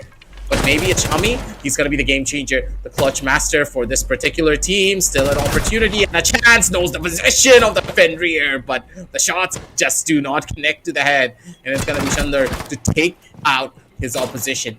4-6, ladies and gentlemen, as this game is getting heated up to the very last second. The members of Stars, they've showed so much prowess on the defensive side, but on the attack, they're just not able to rally together as a team. Yep, I could clearly see that Team Stars have tried a lot of different strategies to see whether if they could, punish or maybe try to penetrate through DIM's defenses, but clearly I can see that they would definitely need a shooting star at this point to make a wish and hope that this round would work out, because it's 4-6. Dim, they need 2 more rounds to go all the way to overtime, and I have to say that, Tuntun's performance right there, securing those 2 double kills while still being alive, has given a lot of impactful plays. And once again, Coiler, an amazing job on anchoring the side towards on the second floor, making sure that this round will be theirs. And I could clearly see that the pressure is like it's just increasing round by round from Stars. Unless and until if they don't figure out a situation, you can clearly see that Dim currently has control of their morale, and it will keep increasing. If they start securing those 2 rounds. So let's see what will happen. Side being on third floor bar. Not a lot of changes on the operator as well. It should be the same. Maybe a run out attempt might be made from Coiler. But will it not? Let's find out. Gonna see where this is gonna go here already. You can tell. So, same position as last time. They're trying to get pretty much the similar levels of map control that they did in the past, but Coiler taking the earlier engagement, and it's gonna be Snow who takes on the first. Mugen takes a back seat, but the instantaneous trades come through. No one is going to get out of this alive. This is going to be a reality of this particular game. Raja takes a good chunk of damage and he's trying to run away from this. But at the end of the day, damage is just a number, because in the game of Siege, one singular headshot from a stray bullet will be the end of you if you are not careful. Positions of one of the players were known there, but the Ash didn't really have the angle to really make things work out for them. Wrestlers control immediately being established. They're trying to be quick with this one. 2 minutes, left on the clock, and they have a good chunk of the map now fully under their control. And being able to take out one portion of the map for yourself as an attacker is a very key advantage, especially with a map this big. Yeah. Here comes the problem though for the attackers. They don't have an impact EMP to disable the mute jammers, so they have to figure out another way, and that will be a simple standard rappel from the window to take out the mute jammers instead, which could easily open up the wall without facing any problems. But how would they deal with the Mozzie's pest, knowing that a lot of information will be denied, and pretty sure that the attackers will head in blind? But at least on the bright side, they have control on Cigar in a span of 1 minute and 20 seconds. All they've got to do is just figure out a way to get access towards Freezer and hopefully take out the player that is present all the way deep towards B side. SMG-11, Tuntun, we've seen him deliver massive kills, and looks like Coel does the really good job at taking out Sparko though. Minute left. It's a 3v4 situation. Dim is looking very powerful here, and for Stars, they are losing grasp of the situation. Yeah, 1 minute left on the clock. They need to make this one work quickly. They've lost so much ground, so many of their personnel to try and brute force a lot of these positions, but for now, they're gonna need to try and hold on to this for as long as they possibly can. WK their way in as quickly as possible. Unless they're careful, things are not going to be looking that good for them. The positions primed and ready. They're looking for that opening kill. Xiaomi needs to try and find this. Yes, he does, but the C4 kill is almost instantaneous. Still down over into a 3v2 situation. Xiaomi needs to be the hero of this story. Knows the position of one of the players. Needs to go in for the clearance. Positions are good, but the play is not what you would have expected. Do you believe that that was just a trade-off coming in from either side? So now it's all up to Shami, the Ash, the man, the myth, the legend, to get a lot of these clutches to happen. The person who has been surviving up till the very end. Positions are good from him. He needs to run on a cross, but the positions from Tuntun is just so much better. Yep. 5-6. It's happening, Baba. Fine. The comeback of the century. It is happening. It is happening. What once was a match point of 6-2 now it's a 5-6. Yep, 6-1. Apologies. Yeah, 6-1, and now it's 5-6. And now, they could take a timeout here. There is, there is a vote where the attackers could go in for a timeout, see what went wrong in that situation, right? Because previous round, there was attackers need to locate. I'm pretty sure in the early round it was basically a bait trap that's been made from the defensive side, especially with the huge run out thing. Sure, Snow did secure one of the first kill, and then suddenly you saw a run out that had happened from the blue window, clearly adapting to the situation, getting the kill and going back to safety. While sure that there was one player who was rappelling from the window to try to take out the player who was in towards the second floor pillars, just the opportunity was missed. But all in all, once the execution came into play, the defenders played it really safe and it definitely did give a lot of a lot of opportunities for them to deal in the next future rounds as well too. So winning this round means that for them they will be heading to overtime, and this is still the first map yet, Aggie. We still have second and third map to go, and you can clearly see that there's a lot of. It is so amazing to see these both these teams. They're just challenging themselves time and time and again. With it's just the outplay that comes under effect, and it's just so amazing to look at. This is another thing that a lot of players don't really talk about. Being able to finish out a map of Siege is not as easy as you would have expected, especially with the side swap coming through and the constant change in the overarching strategy. You will start questioning whether or not they made the right call. Dokkaebi, though, coming online in this instant, it's massive for them, because Dokkaebi not only allows you to a lot of the openings that you need, but it just gives you that chance of being able to gain all of that information. It's just one press of a button, and now you know every single player across the entire map. Yep. Here comes the call from the Kebi, and What a what a shot. response though from Murger. What a read though from Murger. Immediately realizing where that shot came from, and he just goes in with a wall bang like that. Oh man, Ashami is definitely not going to be happy with this, especially with an unexpected wall bang that definitely changed the entire tide for Dim at this point. But a single player has been taken out, information still being given, a wall bang will be met. Murger immediately knows this. How will he defuse this situation? It's going to be tough, but still he will be safe knowing that he still hasn't entered into the building just yet. But the rest of it though, not a lot. Nerf and both, I believe it's both Nerf and Bolo, both of them are in towards the hallway side. Vertical and of side are also present from Sparko's end. Minute left, and 4 stars. It's all or nothing here, Aggie. Yeah, they're trying to maybe fish out a singular player here, but the position is not looking that good. Murgi is just going ham here from all of these different positions. They can't pin this guy down. In every position that they try to run into, it's just Murgi just taking them out one after the other. Turtinir as well, rising up to the challenges, the members of Team Dim. I don't know. They found that golden egg. They did find a golden egg. They found a diamond egg because Tuntuneers gets a double kill for free. They're just farming these kills up singularly. I can't make sense of this, because all of this is happening as if it's a deathmatch. The players are just running out and getting kills purely on the basis of aim. There's no strategy to this. But the members of Team Dim, they have a different read on the game. It's like a fire has been lit under them. The team is just playing so differently. Oh boy, with the only last split left, it's a 1v4, 1v3, and just like that, folks, the golden egg have managed to secure overtime on Map Cafe. Really an interesting story that we did not expect to see this. And also, like, I still remember, let's not forget, like, especially when we were about to start the stream, me and Aggie were just having a simple conversation about, like, why is the team named as Dim? And I was just trying to explain I was trying to understand the context of it, and I was like, all right, so that's exactly what Dim means.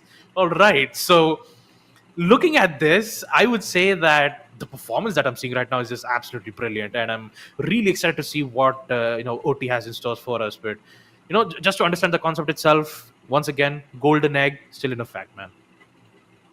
Absolutely. This is a comeback of the century coming through from this team. And for the members of SARS, this is a generational choke as well, because being this close to tasting victory, you just cannot start to underestimate your opposition. They still have that safety net of, hey, there's maybe a chance, but even then, this is not going to be that simple. The bans that they did in the initial phase has now come back here, ladies and gentlemen, but it's tough. Because, yeah, you have your setup again. I know you're very strong on the defensive side, but one small mishap, and you're just kind of done, right? You've lost 5 rounds consecutively. And that momentum that the members of Dim have will carry them forward quite a bit. They will be playing on defense first, though, from the side of Team Stars. So, I mean, I mean, I'm not gonna lie, both, especially on the side of Team Stars, you have Sparko and Snow, which are like one of the most well-known players in the South Asia industry, like in the South Asian esports for Rainbow Six. So, of course, this could be a slight mishap on the first half, but I'm pretty sure in overtime, since they're playing on defense, they have to make sure that they recover it as soon as possible. Because if that does not happen, and once the second map comes into play, this could cause major issues coming from them. So here we go once again. Team Dim going with the same strategy once again by applying a lot of pressure towards the bakery side. The fluorescent drone will succeed in taking out the deployable shield, and now all they've got to do is just figure out a way to take out the maestro, who's been, caught in those important lines of sight that would provide support for Ashami. Well, since that's not going to happen, Ashami is all by himself towards bakery, so he's got to figure out a way to get a kill or two while being traded out to ensure that he would be able to find the opportunity that he needs. Time's being used. Monty's giving massive info, and Bolo once again great shot to take out Raja. And for the Jaeger, that distraction could cause a lot of massive problems from their end, because here comes the push, here comes Koel. 4v4, and now the pressure is on for Stars. There's such a big problem for them to deal with, especially with the Monty not having to worry about that Fenrir anymore as he's running through a lot of these different positions. He can do whatever the hell he wants. He can jump in, possibly in towards the side, and maybe go in for a double plant if it was a possibility for them. Still have to worry about the different positions. The wall needs to get opened up almost immediately. Drone still in hand to try and gain some early information. Makes things slow for the members of Team Dim. They don't need to rush anything here. Be careful how you take these engagements, because every possible position that you're going towards is a possible death trap being set up from these multiple different spots. The Montaigne is just giving so much good information, but the fire though, really great denial. That's the power of the Vulcan shields. Being able to down the Montaigne could give them slight opportunities, but here comes Koel. Triple kill out of nowhere. It's all up to Sparko and Nerf to see whether they can try to recover it as soon as possible. The whole site has been compromised. They are prepped and ready for a post plant, but do they have it? No, Nerf once again. He takes out the diffuser. Pickups will be made. Plants will be present too. Nerf is playing very close towards the other side. Beautiful shot from Nerf. It's a 1v2. All up to Shandar to deliver a magnificent clutch of this round. Can it happen? No, there's a lot of information being placed around here. He needs to go in for a default plant, but no, he chose to go in for the kills, and unfortunate that it's not going to happen. He will find the first, but not the second, and a great way for Team Stars to be able to defend the site, even though that they've lost site control. They tucked in at the very last second, and that is perfect for them. That tuck-in was so crucial at the very end of the day, and being able to find a position like this just changes everything for the team. But then again, it's just, I don't know what's exactly happening. The members of Team Stars, a lot of these rounds really are just coming down to the wire more than usual. You can tell that Dim, they have the momentum now. They know exactly what they want to do to try and stir up a lot of trouble going up against these members of Stars, because for Stars, they play very systematic siege. They don't take a lot of those risks, right? Your bombs from being defused by attackers.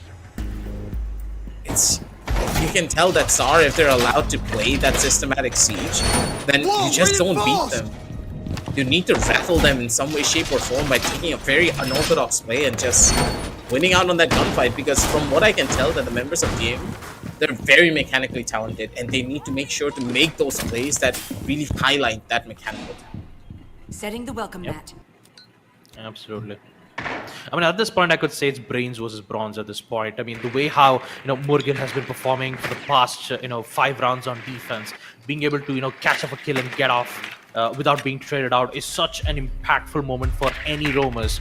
And a high value at that too, once you secure a kill. But I can say the same thing to Stars as well, especially with the initial frag that's been taken from the side of Snow, and of course Ashami, who's just always present, always applying pressure towards the other side of the map, making sure that all of those distractions would be in the hands of Ashami, so that they'll be able to focus on other part objectives.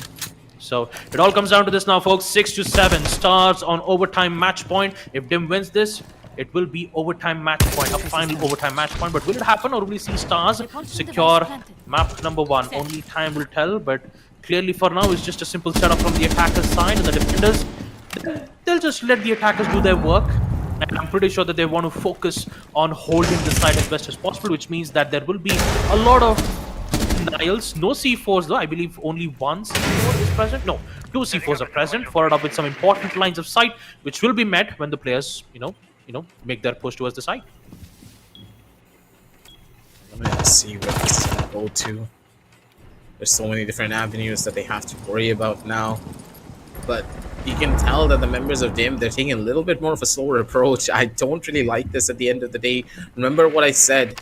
You can't really allow a team such as the members of Stars to really go in for a systematic approach, because that's where things can really start to fall apart.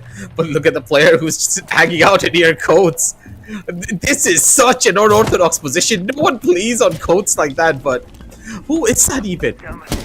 Is that Coiler? Yeah, that is Coiler, isn't it? He's just chilling inside of coat. Court is a very powerful, position to hold though, because if you have court control with the help of Castle's armor panels, it would be a very powerful hold for the defenders and a much more problem from the attackers' side. Right now, all the setups are prepped in place from the attackers. They just need to make their move. Snow, once again, initial frags are met. There goes Tuntun, but court-wise, I believe he is still hidden and is waiting for the right moment to make that push, Aggie. And I believe that time would be Shami once again. Great shot. Shardar will be met, and an instant trade will be met from PP. The two! Oh, man. Two frost mat traps. One was destroyed, but the other got caught. Not to worry, 30 seconds. It's all up to Murgir. All the way from the backside, he could deny the plant, but the information will be given immediately from the air jab. It's a 1v4. Can Murgir secure this? He doesn't have a lot of time though. It's just 30 seconds. 35 seconds for Murgir to make his mark. C4 will be tossed. Not quite sure exactly it will find its mark though, but I'm pretty sure. Yeah, he knows. It's pretty much a Stars game at this point. They've secured the OT, but wait a minute. Maybe we could see Murgir have a play of his own, but in order to go into the default defuse, you need to have at least a minimum of 7 seconds, and that is not going to happen. Great play from Stars. Slow, steady, and methodical. Being able to secure important parts of Cafe Dostoevsky, controlling second floor, vertical line of sight, and of course at the end, a proper execute to nail down important aspect of it. Really well done from the side of Team Stars, and with it, they'll be able to win map number 1 on Cafe Dostoevsky. But that does not mean that the game's over yet, folks, because we still have map number 2 and map number 3 being in stores. But I have to say, map number 1, what a great way to start things off on our second semifinals matchup here, Aggie. I don't really know how this just was allowed to go through, because they had a proper setup. They knew what they wanted to do on the defensive side, but they switched things out in the worst possible way. They went in for a bunker strat on coat. Like, they had 2 frost mats ready in that position. I do believe that they also had a Jaeger ADS, if I do recall, with 1 Legion trap down on the front. They just gave Coiler the kitchen sink and everything else included in the house just to hold on to that 1 position. But the thing is, all of your other players just started dying off in the other spots. They had no information. They played for a full-on bunker inside of the site with only the Legion going in for a roam. You allowed the members of Stars to play to their strengths. You allowed them to have all the map control in the entire world to play like, hey, we own the place. We can do whatever the hell we want to take control and just shut you down. That's why their attack side was just such a problem to deal with, because Star just did whatever the hell they wanted up till the very end. Yep. And also, that's the thing about attacker's side, right? The thing is, the quicker you have access to the room, the higher the chances where the attackers have a chance for a post plant, right? Unless and until if you don't, clear out the neighboring parts of the site, then there is no way in chance that the attackers would at least have an entrance towards the building itself. So at the previous round, especially the overtime match point, not quite sure what exactly happened on 3rd floor and 2nd floor, because Murgir was actually present on 3rd floor, right? He was the roamer, he was playing as the Mozzie, so a little bit of congestion could have at least helped in making sure that they would waste a lot of Yep. time. But the attackers from the side of Team Stars, they were like, all right, third floor, nothing happened. Second floor, nothing happened. All right, we'll just do our simple jobs. Let's just open up our important lines of sight. Breaches are open. So is the verticality from the hammer to make sure that you have all the necessary info. And once all of it is done, Stars just went in, realized the location on each and every positions, and they've managed to execute it flawlessly. And that's exactly what happened. And for them, knowing that they were prepped and prepared, information is king. It goes same for both the attackers as well as the defenders. Unless and until if you don't deny the information from the defenders, this is exactly what's going to happen. And they fell for it. Absolutely. The reality of the situation is just really bad in that sense because the members of DIM, they had that perfect plan, but as soon as they lost a round, that plan just completely backfired. But then again, we're just talking about the first initial map, right? Map number 2 is still Mhm. going to be a very interesting feat to see the very least because Border is just a completely different story. It's not like Cafe at all. You need to be a little bit more aggressive on the map of Border because if you're playing a bit too defensively on Border, the amount of presence that the attackers are able to gain just translate instantly to sudden wins that you as a defender are just not going to be able to stop at any second. Mhm. Yeah, I would say that Border will be an interesting map itself to talk about because, there is a site on defense, right? Second floor archives and armory. It's literally at the border because the archives entrance itself is exactly where the attackers can just basically go for a simple plant. Of course, it's the most quickest way to go for it. All you need is a mountain, a simple smokes, and to follow up, basically just go in for a simple default plant, fake plant once in order to force the defenders to use the C4, and then going for a second and third time, making sure that they would have post plant. It usually happens in a very simple rank matches that you would play every single time when you play Siege X. But of course, there's a lot of multiple avenues and multiple opportunities where the attackers could go from. And of course, Border will be an interesting match to look at. But for now, on map number 1, both these teams have gave. They definitely did give their 100%, and kudos to both these teams who have performed all the way till it stopped. But in the end, it will be none other than Team Stars who will secure the first map and basically have map point, hopefully seeing that whether they could win map number 2 Border, or maybe we could go all the way till deciders. What do you think, Aggie? Will we see deciders being played? I mean, there's a pretty good chance, right? Because there's a situation where maybe, just maybe, the members of DIM have a little bit of a better game plan on the map of Border because you could tell that Cafe was just a haven for the members of Stars. So for the second map, it just carries a lot more weight and pressure, and I do believe that the members of DIM, they just play well under that pressure.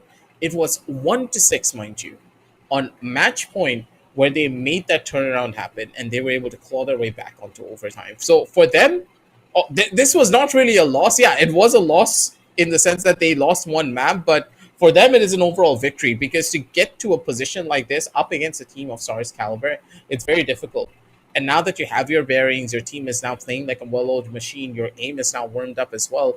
Border will be a haven for you. And Border, love it or hate it, this map is just horrible in the sense that you as a defender have a lot more agency to make more aggressive plays. You can break down a barricade, you can blast a hole through a wall, and the attackers are running in your face, and you have no idea what the hell is happening. The amount of times I have raged just by playing Border, the amount of times I've seen a random Warden just have a wall open in front of me when I'm just trying to come out and kill me.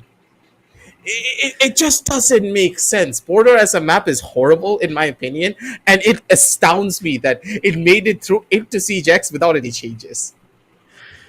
I think that's the main reason why we call it as the Border, because there's a lot of avenues for runouts. There's a lot of avenues where defenders can just be free on certain parts. Yeah, like love it or hate it, Border is still in the competitive map pool, and of course, it always has its own, it always has its own ups and downs, especially for the attackers though. Say, like, for an Absolutely. example, if the site is on first floor ventilation, right?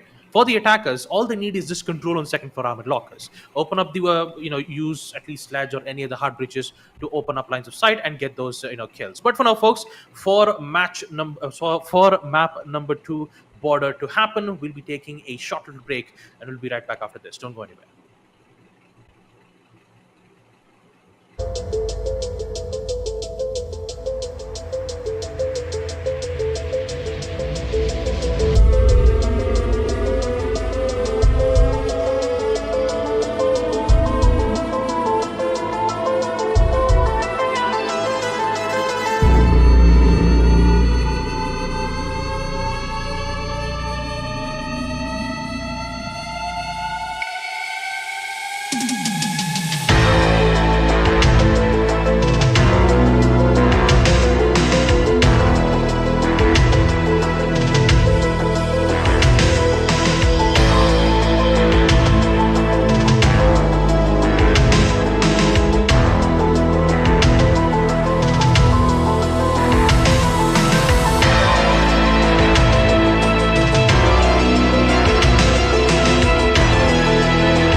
All right, folks, we are back to Fragnation presents Rainbow Six Siege X Community Cup Season 1 in partnership with Ubisoft. Of course, we did go in for a very lengthy break, but we are back with map number 2 between these two teams.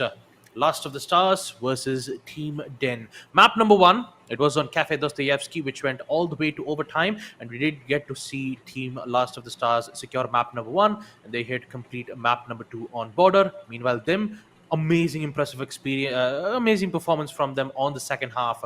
They're trying their level best to see whether if they could, see if they could win map number 2. So aggressive map number 1, we did get to see Last of the Stars win it out. Map number 2, Dim. Do you think that maybe we could see a surprise win coming in from Dim's side? There's a pretty good chance, especially when you know that both of these teams had a pretty hefty amount of time to just really go back to that drawing board, really start figuring things out for the map of border, talk to each other about what exactly that you want to do, how border is meant to be played, how your overall strategies are going to be looking like, plus which side you're going to be starting on as well. So it's going to be a big question mark to see how this game is overall going to look, especially after what happened in match number 1. I do believe that the summary is going to get pulled up any second, so we can just get an overview of how it looked on the stat cards, because the stats really do speak a lot about what exactly went on in the map of Cafe, and hopefully we can see a repeat on some of the good aspects for the side of team, while on the opposite side you could tell that the members of Stars just didn't really have that good of a setup when it came down to their own attacking side. Yep. And hopefully on map number 2 border, maybe we could see those changes being made from Dim's side, because map number 1 itself, sure, they had a lot of massive problems in the first half of attack, but then they definitely did recover it back in the second half of the round, making sure that they would come back and ensure that victory would be in their hands. But unfortunately, it did not. Let's take a look at the statistics for map number 1, which happened on Cafe Dostoevsky. Murgir with a total of 9 kills, Tuntun 13, and Tuntun, both Tuntun and Koel, a total of 13 kills, Raja with 10, and Shandar with 5.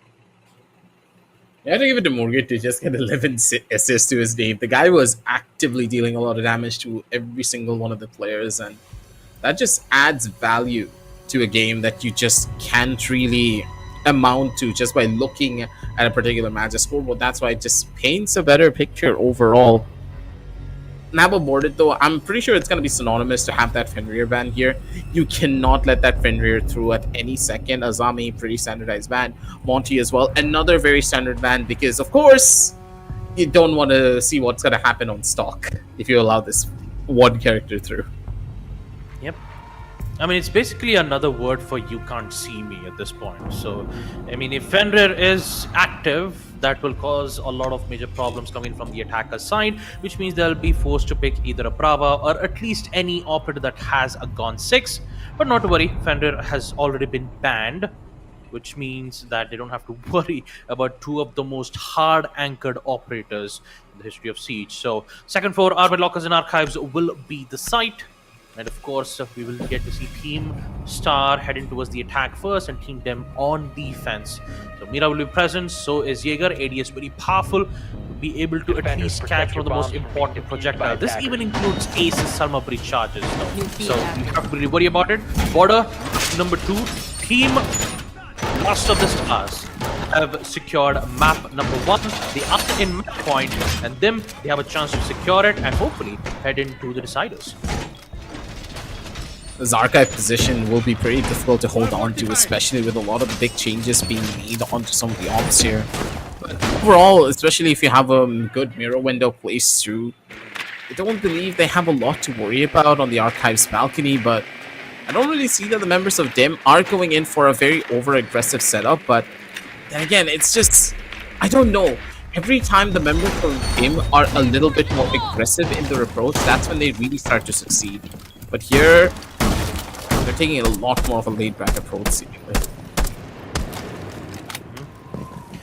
And also, like, usually every single time when you see a map on border, they're like, you always have the attacker's instinct to just shoot at the speakers, because we always know that popular one line that comes in and says, do not attempt to board the helicopter.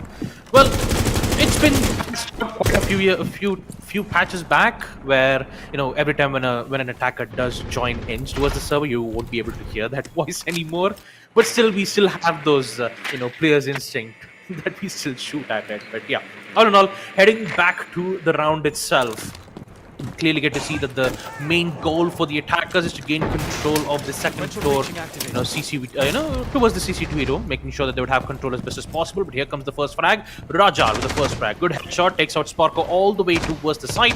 And now problem arises since the sledge will be out of the picture.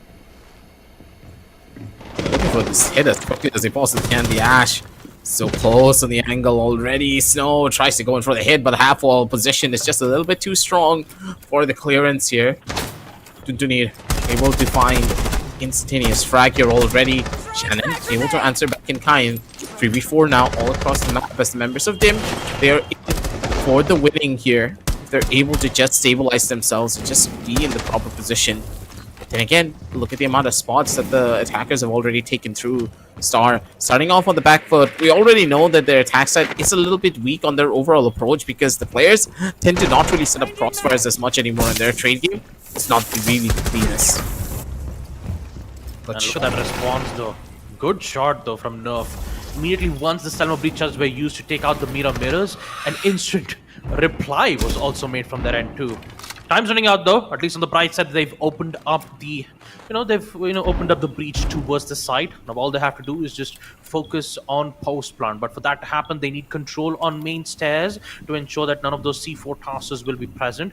And I believe that's been met with heavy resistance. Goel waiting. He knows that one of the players is pushing all the way towards the main stairs, and he has to worry about it. And for the attackers, time is running out. They need to make a move. They need to get this instant kill. I mean, they need to get this instant trade, or else this could cause a lot of problems from the attacker side itself. There we go. Shannon gets it. Control of main stairs is theirs, and now they are free to plant. All they have to do is put it from the other side. Oh, not quite sure what Shannon was doing at that end. An accidental team kill and an instant 1v1. Oh boy, not a good news at all. Here comes the C4. Nerf immediately sprints out, has the info. Does he have the proper information on the kill? No, Shandar gets away with the kill. And with it though, a massive blunder that had just happened from the side of Jackal. Oh man, that wasn't good news at all. Like, he accidentally shot his own teammate. Oh boy, that is not good news. But yeah, yes, pretty much a blast from the past. But I have to say, they had everything under control. Like, main stairs was theirs. The Jackal immediately took out. And the thing is, when you have less amount of info, especially on those situations, and when you see a specific operator, you would just shoot it. It's just instant.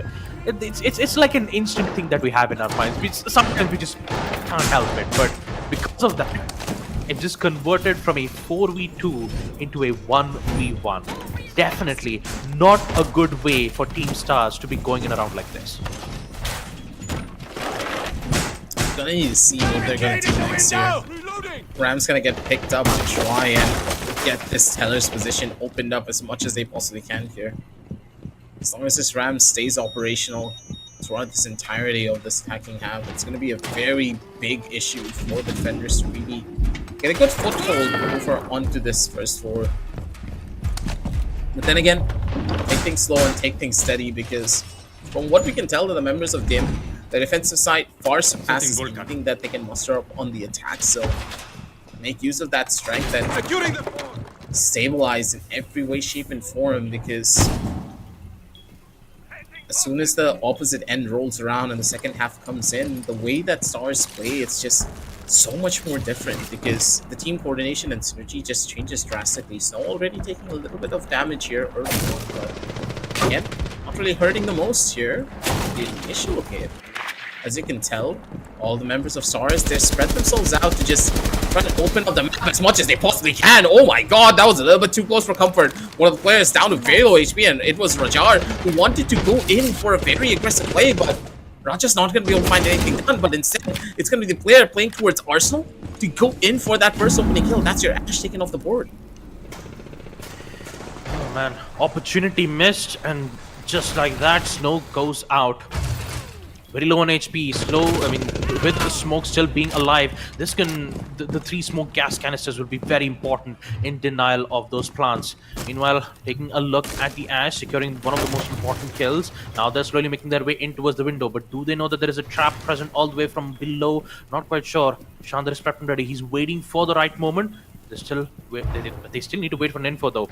Pretty sure Iana has definitely looked at the open floor that's currently present, so she's not going to move in towards that and just open up another lines of sight.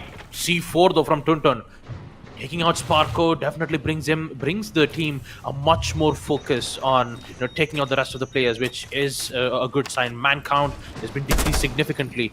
It's basically 2v1 man count for them.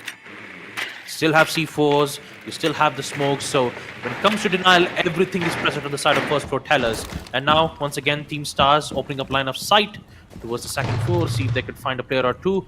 And looks like Shannon is going to be the only one playing from the downside.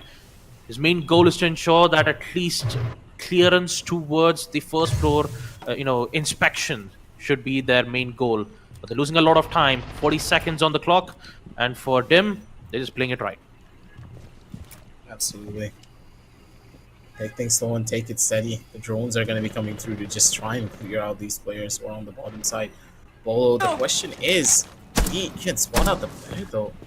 As long as that Legion is allowed to live rent-free in their heads, it's going to cause some problems. Rajar is going to be able to take down one. Non-Bolo is going to be able to shut down the Legion. It's causing problems from the side of the staircase. Flash is perfect. Swing out. Possibly go in for the kill here.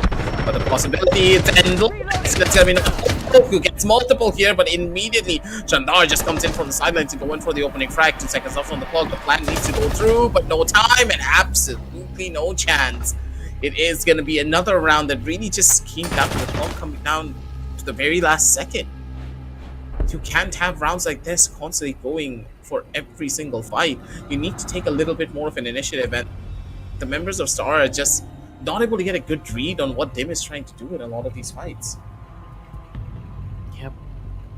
And also, there wasn't even proper coverage once IQ was making his push, right? So, like, he had control towards the first floor bathrooms aside. I mean, yeah, pretty much I think, tellers and bathrooms, bathrooms was the side. So, since IQ was focusing more on bathroom side towards ventilation, he didn't have the exact, line of sight towards the other place, making it much more difficult for the IQ to even establish that crossfire angle as best as he could. There was only 2, both of which was immediately denied from Frost, which gave him the opportunity to just play it safe.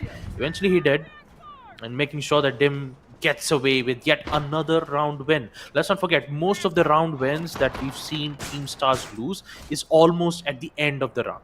First round, once again, they had everything under control, but the recovery from Dim was just like over the top. The second, also the same thing. A 1v1 situation which did end up being in favor for Dim. They're just getting away with it. And if this keeps happening on each and every round on defense itself, this could pose a major threat to Team Stars' lead, because right now it's 0-2, and if it goes more than 0-3 or 0-4, then the second half itself will be a challenging situation for Stars to handle it.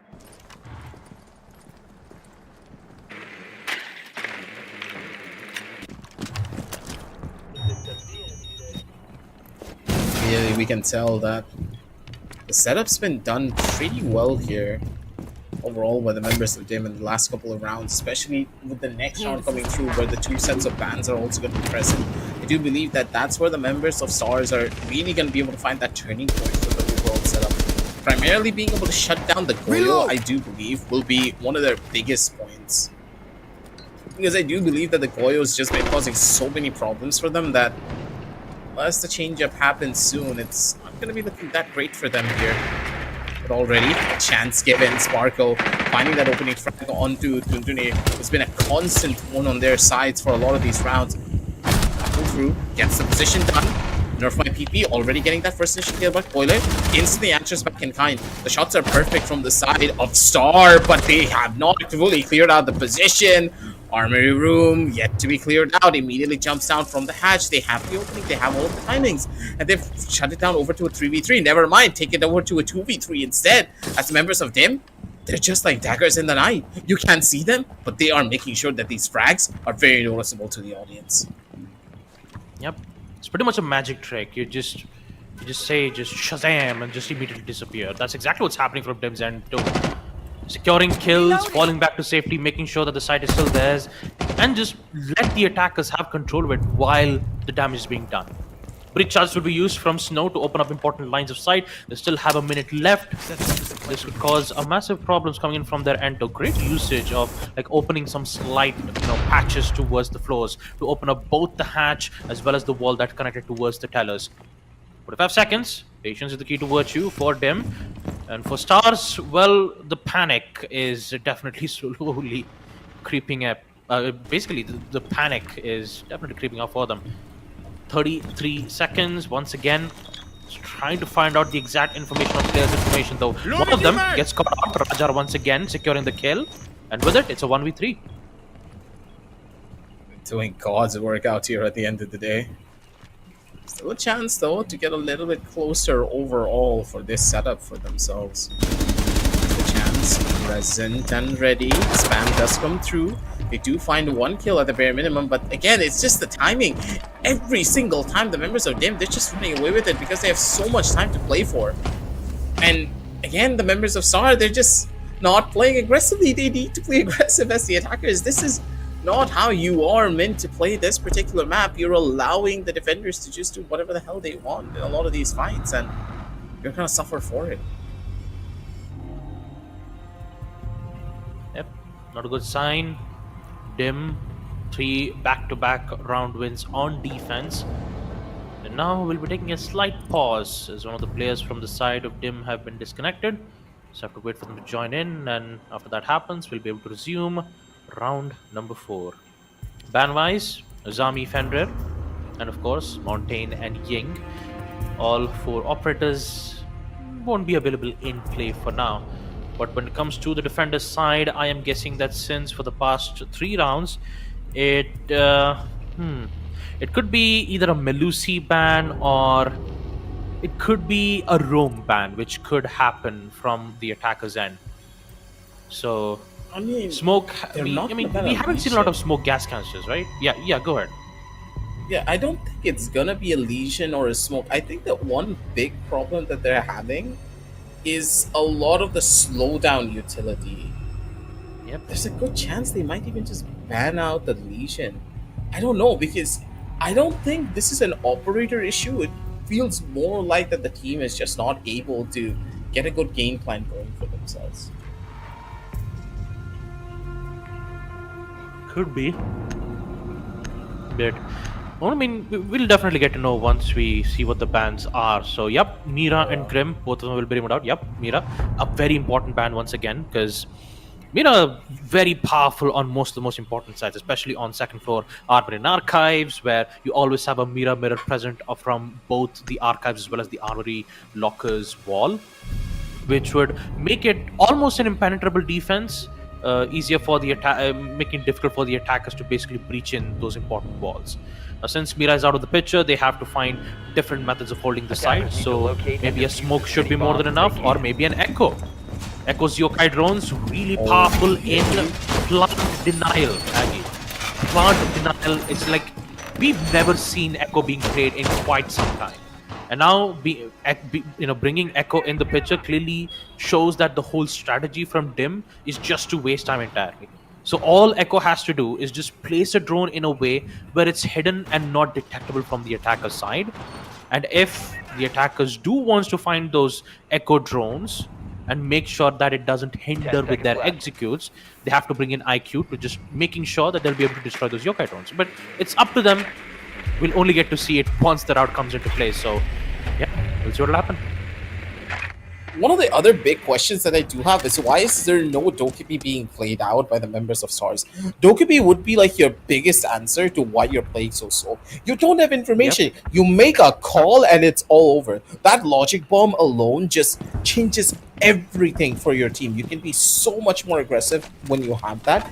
Plus, you're allowing one of your players to just freely run around. Of course, the recruit's gonna get picked up here, or what was the exact name? I always call it the recruit. I forgot the name of it. I mean, I think it's called as the sentry Striker, on striker. defense. No, the striker, Yeah, striker. sentry and yeah, striker and sentry. Striker on attack, sentry on defense. Yeah, I always call it Yeah. the recruit. I just don't care. Yeah, but I still call him as the recruit as well. I know it's been like 6 years since they've introduced the new recruit system, and interestingly enough, the striker is very powerful because he can bring both the utilities of EMPs and grenades. So basically, a do-it-yourself pack. And plus, he can just act like a fragger. He doesn't really need to play that supportive role anymore. He can have that hybrid presence, just doing whatever the hell he wants on the server if you just allow him to. But again, they're running into that problem. They don't have enough information. Having that logic pawn, having a lion scan would just allow you so many different opportunities to just run down your opponents and stop them from going in for bunker strats like this. You saw that they have a leash, they have a echo on their side, and you still chose not to go in for an IQ or even Dokkaepi to just stop those cams from getting a lot of value here. It's questionable to say the very least. Yeah, it is. The Kerebi could have been really helpful, not only with the calls, but having the ability to steal other informations from the defenders is basically a huge boon for them. And let's not forget, impact EMPs. Like, once again, an all-rounder, but still Sentry could be a good shot. All right, Snow, Nerf, all right. What a massive response, though. Rajar is still there. Sparko comes in once again, 50 seconds, and now, amidst all of the damage being dealt, it's a 3v2, this time favoring for the side of Team Stars. Smokes will be met, which means the plant will happen towards Arcus, but guess what? Shandar is here with an amazing spectacle, being able to take out Shannon. 2v2, bombs, the defuse has been dropped off towards the other side. C4 won't be able to catch one. 2v2, the sprays does not connect. Snow once again delivering massive damage, and now it's a 1v2 situation. Not below having the chance, he'll be able to go in for the plant. Shandar once again, no C4s this time, and looks like the information will be given from that yellow ping. No information. Who's going to win this? Bolo sees the info, and the headshot will be delivered. Great shot, and Team Stars will win round number 4 on attack.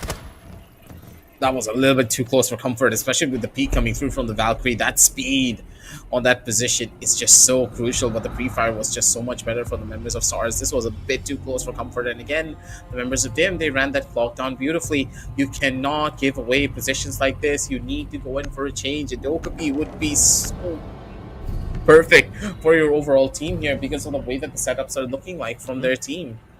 But overall, protect your bombs from being take things defused by slow, I attackers. guess, because what works for you may just be your playstyle. Yeah, exactly. But it's just a big question mark, right? Because there's so many different things that you have to worry about when you're running a composition like this. But maybe it's just gonna be what you need. Your team seems to be playing well with the striker coming through from your side, so maybe that extra agency of one of your players just not having to worry about utility can be a big game changer for you. 10 seconds remaining.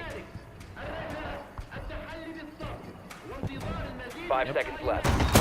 Once again, changes in attack pick from Nerf. Osa will be brought up. Shields are really good for post plant though. But when it comes to info games, DIM has quite a lot. Valkyrie cams, yokai drones, and of course a dock will be present as well for good sustain. I don't know, how can they proceed with this now?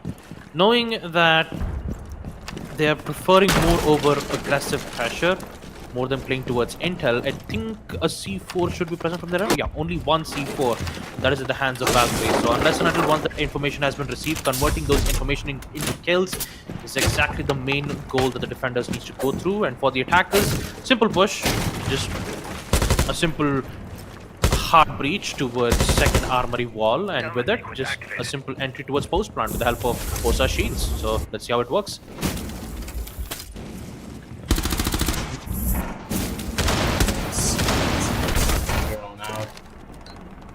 All adaptations, slight changes. So what's really gonna be the name of the game for them. I can position again. Snow's been a menace to society whenever he's on these kind of spots.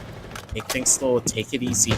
Don't be overly aggressive, because as soon as you are, it's gonna be a little bit more of a problematic spawn. But Once more, the members of Star are playing slow and systematic, trying to fish out kills based upon no information. But let's just give them the benefit of the doubt, right? That maybe this time around, even with all the info, mind you, they have a battery and an echo on that team.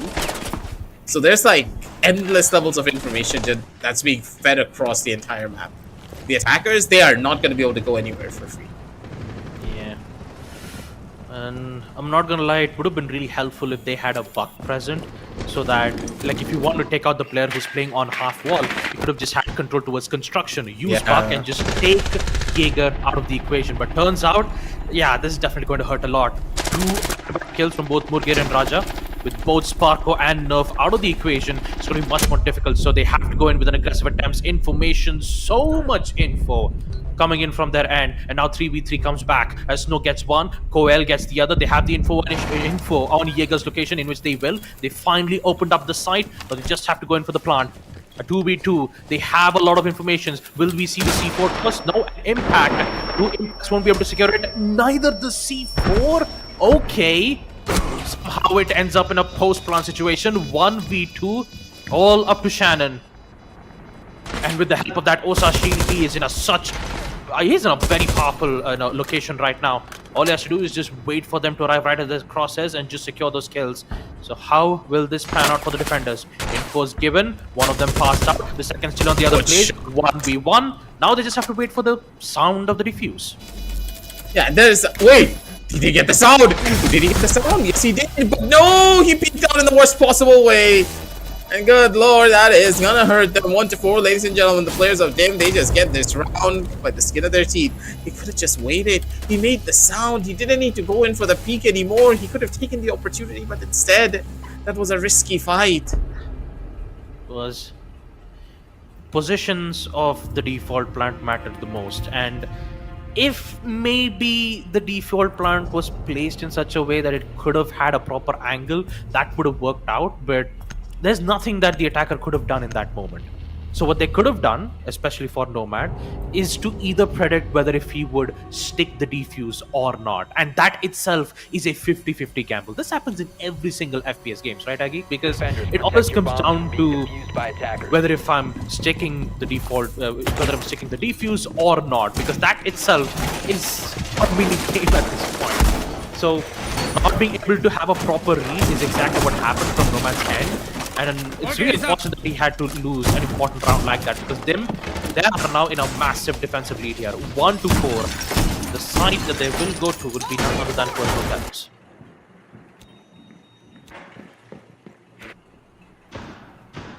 Let's see where this is gonna go from here on out. 10 seconds left. It's already 1-4. The members of Stars are looking to be in a pretty precarious situation, but one of their saving graces is that, hey, if they're just able to take one more round here, it's not really the end of the world, because after this, side swap does come through. So they're fighting for that last golden opportunity to call this a good half for them. Still a chance here, because Stellar's it's a pretty difficult position. Sorry, not Tellers, I mean towards the side of the bathroom. It's going to be a pretty difficult one for them to break into. But then again, I don't know, Baba. It's kind of hard to explain, because a lot of the setups that we know and love from Siege, especially the fact that Dokkaebi is just absolutely broken. You don't see a single game in rank being played without a Dokkaebi, because Dokkaebi just gives you so much information for free. Like, press one button and you win.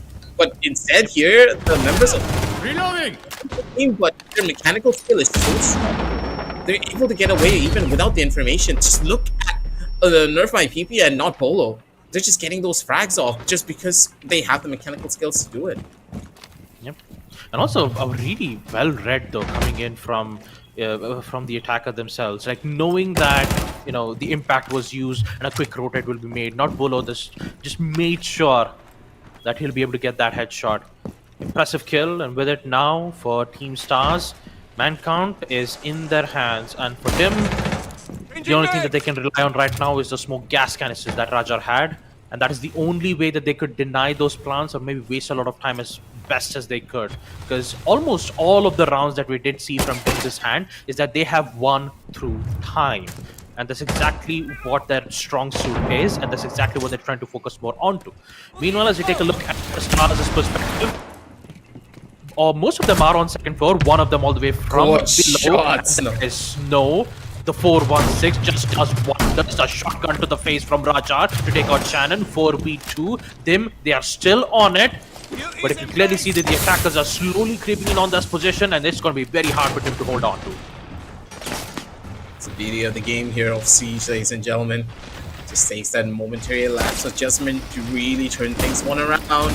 Already given a chance here. Rajar in such a good position can instantly go in for the Kingmaker play. 3v1 now, still has a chance and opportunity, but the positions not yet revealed. Goes in for the knife, and Nerf might be completely confused with the sound. This is what I was talking about, ladies and gentlemen.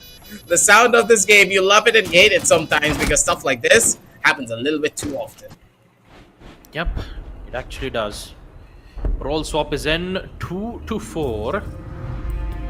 And yeah, everything's been reset, which means we are back to square one, except the scores, which means that the score will be 2-4. Team Stars will be the one on defense. Let's see what kind of bans we get to expect from the side of both of the teams. Of course, Montaigne and Kaid will be banned. Montaigne, powerful on second floor Archives Plant, and of course Kaid, which is a really great operator when it comes to the denial of walls. So go to them out of the picture. I mean, you still have, you know, Azami to be careful, right? Because especially with the half wall, if you have a Kiva barrier, you'll be able to have an even more massive protection. But turns out they'll just stick with Ying and Mira. Ying for aggressive entry towards the site, and of course Mira, I mean, it's in the name itself. It's a mirror at this point. So a lot of information and also a very high anchored point, which makes it difficult. So with all four operators out, it's interesting to see the way how we see Team Stars as operator selects. You have the Tachanka, the Smoke, two denial operators present in the hands of defenders. It's quite interesting to see how well this works out for them. Wall is reinforced! Here.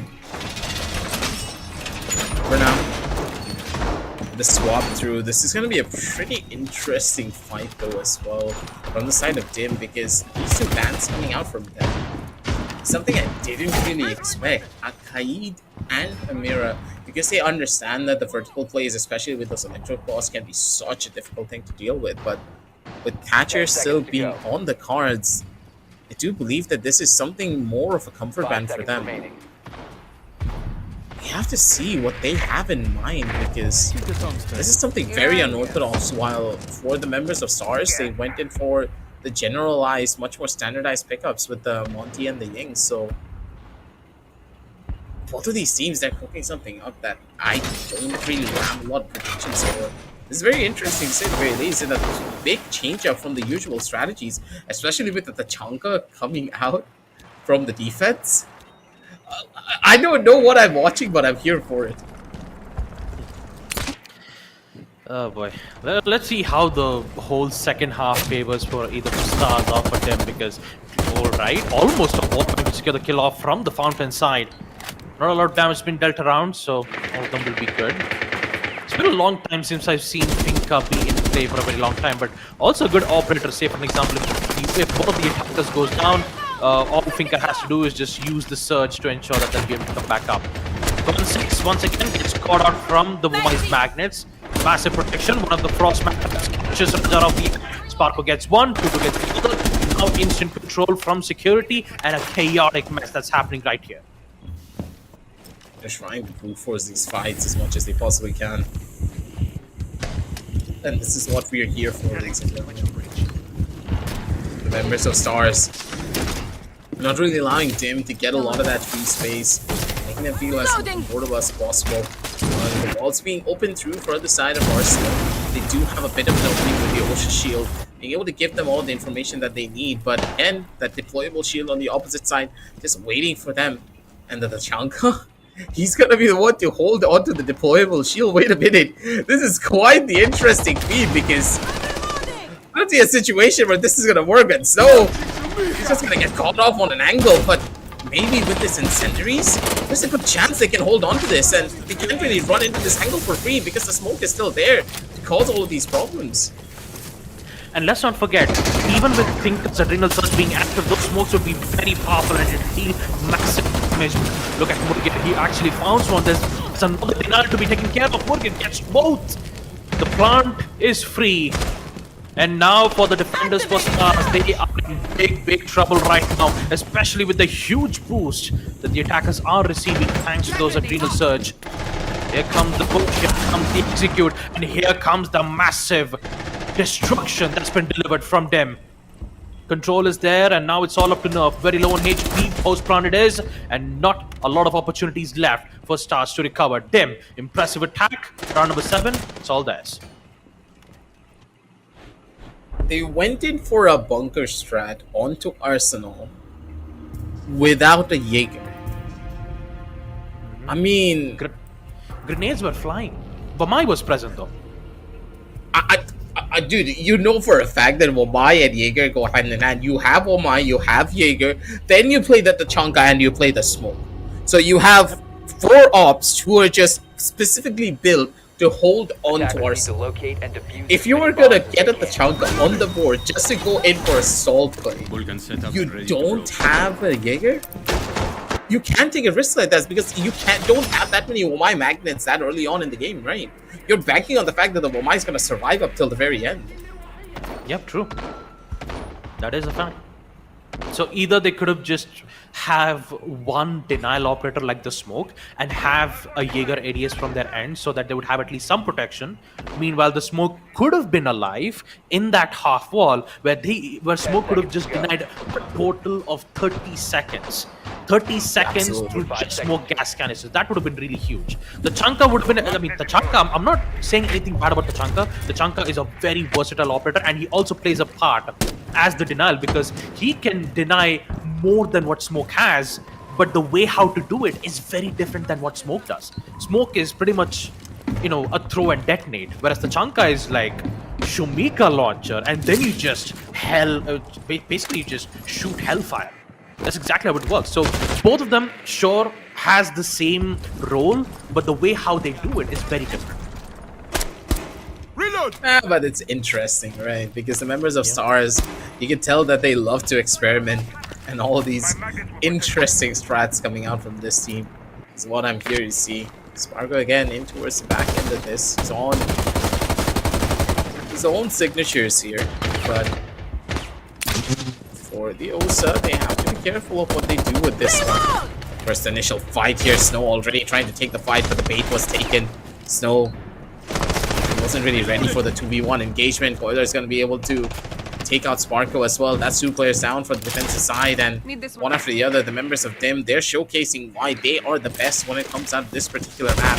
And they're not scared at all to take this engagement and to make it work out beautifully for them. Well, control of security room is theirs, and now the attackers are slowly making their way into breaching the site of second floor armory.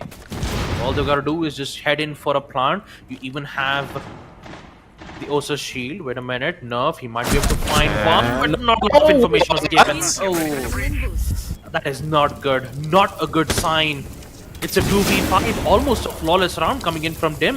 Information is looking good. Great shot though from Not Bolo, but still need to focus on the rest of the 4 players though. Heals will be given from the dog. It's a 2v4, and look at that peak coming in from Morgan on the fountain. They got themselves cornered, and Dim once again almost a flawless round win on round number 6. This is looking very desperate coming in from Stars, as we clearly see Team Dim secure almost securing map number 2, and this will be dangerous if this keeps happening.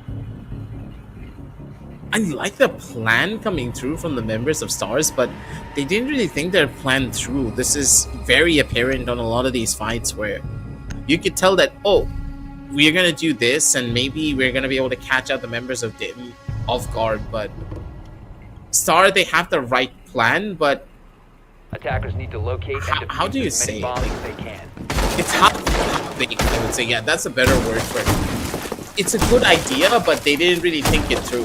And in a lot of these rounds, they've been losing out on a lot of these engagements purely on the basis of that. And now they're on match point. 2-6 on the scorecards. Map number 3 seems to be closer and closer to a reality for them. As Clubhouse could be where we end things off, because for the members of SARS, you can tell that they're not as comfortable on this map, and their pickups for the ops as well have been a bit more all over the place. Especially, I do believe that one of the bigger changes that did happen with Shannon coming onto the team as well, one of their main players is not there, so that could have been a drastic change to the overall setups. How did you figure me out back in Finland? I believe it was Ash who was like, he was getting like massive early picks that we did get to see previously on Map Cafe. So even with, you know, roles, even with a substitute that had happened, bring in Shannon. Look, Shannon is doing a good job. I have no problems with Shannon. I believe it's the map on the way how it's working out, and it's the way how Team Dim has been countering every single situations on the way how Team Stars have been going on at this moment. So with Murger bringing in the Fink at this point, all the strategies that the defenders were thinking about always had what type of offers they had in their mind. Okay, Sparko. Okay, Sparko. A random chance of success as the sparkles fly around the corner. Coel goes down for the count, and so are the chances of Nomad's air jab to just disappear in this round. I don't think even Sparko believes it. The guy just got the most random skill in his entire career. Actually, not his entire career. We have seen way worse situations where Sparko just hits one bullet and somehow he just kills someone through the window. Karma is a very cruel mistress indeed. Instantly gets turned around to the sidelines. Tuntuni Dim just coming in strong, shutting down Snow before he's going to be able to do anything. The angle's just not theirs, and the members of Dim, they're just running things down. One after the next, the fights are theirs, and the map control pretty much up and present. All the players, this is all but done for, because now you're just holding on to tellers with a mute. Oh, sorry, no, that was smoke. I still messed this up, even after so many years. Mute and smoke's like. I mean, that is a yes. I mean, the that is a icon yes just operator, looks so I always can the clearly same. understand why. Yeah, but still, I would say that for Dim, the golden egg is just around the corner. But still, they still need to make sure that they complete this round in a minute or so. But I would still say that there is still a chance, though. 2v4, Shannon still has those 3 smoke gas canisters. Here comes the plant. Will you see a smoke through coming in from the smoke? Yeah, there you go. Smoke tossed. Indication will be met. A lot of damage for Shannon, but he's still being alive. But the damage has been dealt around. Here comes Shannon. Headshot delivered. 2v3. They still have to worry about the player playing upstairs and also right outside the windows of Tellers. Clearly see that Shannon's giving his everything best, but it's still not enough. Murgir comes back with a double kill. And now it's all up in Bolo, all the way from the top side. Instant denial from Roger. And just like that, folks, we are heading to map number 3, Deciders. Not really that big of a surprise here. The members of Dim just showcasing a lot more prowess and also adaptability in their overall operator pool. All of them just really played for information. They played a lot more faster in comparison to the members of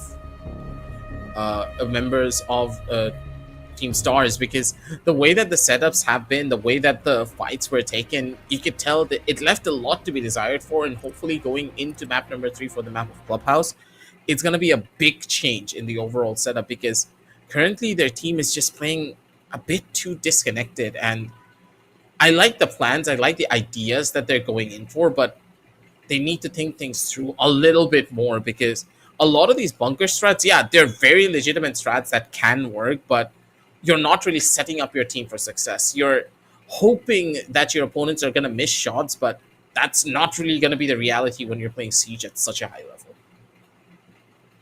Yep. With map number 1 being in the hands of Stars and the second map being the side of Team Dim. The Deciders will be the final determining factor whether if we'd see Team Dim heading towards the finals, because the Deciders, it's all or nothing. The winner of this matchup will head in towards the next phase, of course, because tomorrow is the grand finals, of course, the best of 5. And of course, having a chance to secure that spot is definitely what most of the guys will be looking for, because let's not forget about the prize pool itself. It's a total of 50,000 rupees, worth, sorry, yeah, it's 50,000 rupees, a total prize pool. First, second, and third place will be receiving 25,000, 15,000, and 10,000 rupees respectively.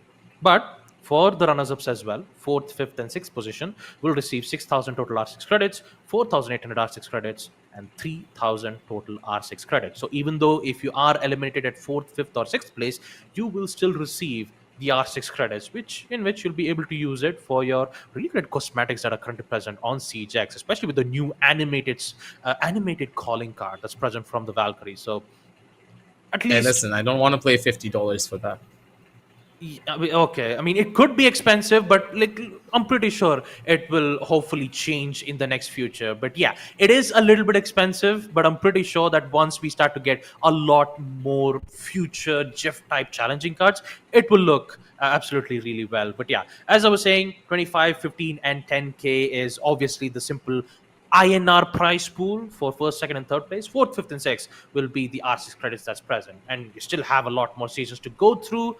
And it's not only just that, folks. For the viewers who are watching the stream right now, you have multiple events that are currently being present in Discord. All you have to do is just join in on the Discord channel called as Fragnation, where you have three important events. First of them called Steal the Show. All you have to do is submit best clips. Winner will receive a total of 1,200 R6 credits. The second event is called as Dual Siege Showdown 2v2 face off and team deathmatch. Winner will receive 1,800 R6 credits. And of course, the R6 meme competition. All you have to do is just submit Rainbow Six Siege X's related memes. Winner will also receive a total of 600 R6 credits. So a lot more future tournaments, a lot more future events that is happening on Fragnation. All you have to do is just make sure to follow up the socials on both X, as well as on X, as well as on Instagram, and of course discord.gg/Fragnation for much more future events. But yeah, coming back to the match as of now, map number 2, Team Dim have secured border, which means that we are heading to Clubhouse. So aggressive, what do you think about that? It just feels surreal that we are going to the map where pretty much all battles start, but instead this is where all battles will end. I do believe that Dim, they are going to be feeling extremely comfortable on this map, especially because their operator lineups and their flexibility just has no bounds. You could tell that a lot of their members just like to go in for those different ops that we always talk about that allows them to take a lot more aggressive plays. Siege is no longer the game it used to be. You can't really play slow anymore. You need to be the ones to take initiative, especially when you're on that defensive side. And on the attack, if you want to be a lot more aggressive in your overall approach, you have operators that can do it. And Dim, they're not shying away from it. They picked up a Finka. Yeah, the Finka boost just gives you that extra slight bit of HP, that small advantage that you need to rush things down. And again, don't forget that the recoil reduction is also present. So there's so many different options that you can go for when you're on that attack to just give you that advantage up against those defenders. And you can tell that the ideas may be good, but if those ideas are not fully prepared, just like what we saw from members of Stars on the map of Cafe onto Clubhouse, it's gonna be tough because Clubhouse is a brutal map where one singular mistake can get instantly punished, and that one punishment can cause you to lose so much ground on that map that the players that are holding from inside of the side, they just get bombarded from so many different positions. Yep. And I would say right now, I mean, map number 3 is obviously the deciding factor. So once we get to see the final result, we'll be able to see how well both of these teams perform. The first map itself, Cafe Dostoevsky, you clearly saw how powerful Stars were for the past 5 rounds on defense. They were doing really good, and then suddenly the role swap happened, and we did get to see Dim's amazing performance from them as well on defense, which went all the way to overtime. Map number 2 this time on border. Once again, Dim has definitely opened up multiple avenues where Stars, they didn't even, in some certain situations, they did not expect to see that coming. But Deciders, well, we never know who's going to win, especially on a map like Clubhouse, which is the most played maps in the history of Siege. This even includes a map like Oregon, but Oregon does not exist in the competitive map pool anymore, so Oregon goes bye-bye and comes in Night Haven Labs. Yes. Oh, who the hell thought Lair was a good idea? I'd rather play Emerald Plains. Look, Or give me the story, I mean. Okay, no, no, no. Give me the new house. Why don't you? Oh yes, yeah. We just realized that there is a new house. We could play new house, but it's all about that story again. I mean, think about it. Lair, Night Haven Labs, Lair being Demos, Night Haven Labs being Kali. I like playing Kali a lot, and my favorite part that I always do on Night Haven is that I just head in towards the Animus room and just sleep, so that I can revisit the good old Assassin's Creed days. But yeah, jokes aside, folks. Jokes aside. Yeah, let's just focus on the decider, folks, because this is pretty much very important for both the sides, for both stars as well as dim. And I have to say, it's been really it's the performance from both the sides has been really exceptional from both the sides, and I really cannot wait to see what's going to happen in the deciders. Absolutely. Because I'm pretty sure that we did not really mention this. Team Dim were the ones to pick up on Cafe, and it was Stars who picked up on the map of Border. So the fact that it went to 8-7 on that first initial 8-6, sorry, on that first initial map, and on map number 2, it was a Border on a 2-8, 2-7, sorry, scoreline win for the members of Team Dim. They answered back in kind. So with the map of Clubhouse being the decider and Star starting off on the defensive side, I do believe that we might be on a very similar boat to what happened on Cafe. You could tell all the momentum that was carrying forward onto map number 1 really transferred well into map number 2. And the question is, after hopefully not really a long break, we're going to be heading on down onto map number 3 as well. It's going to be a lot of question marks to see which team is really going to be able to represent this at the end of the day, because we talked about it in the past as well that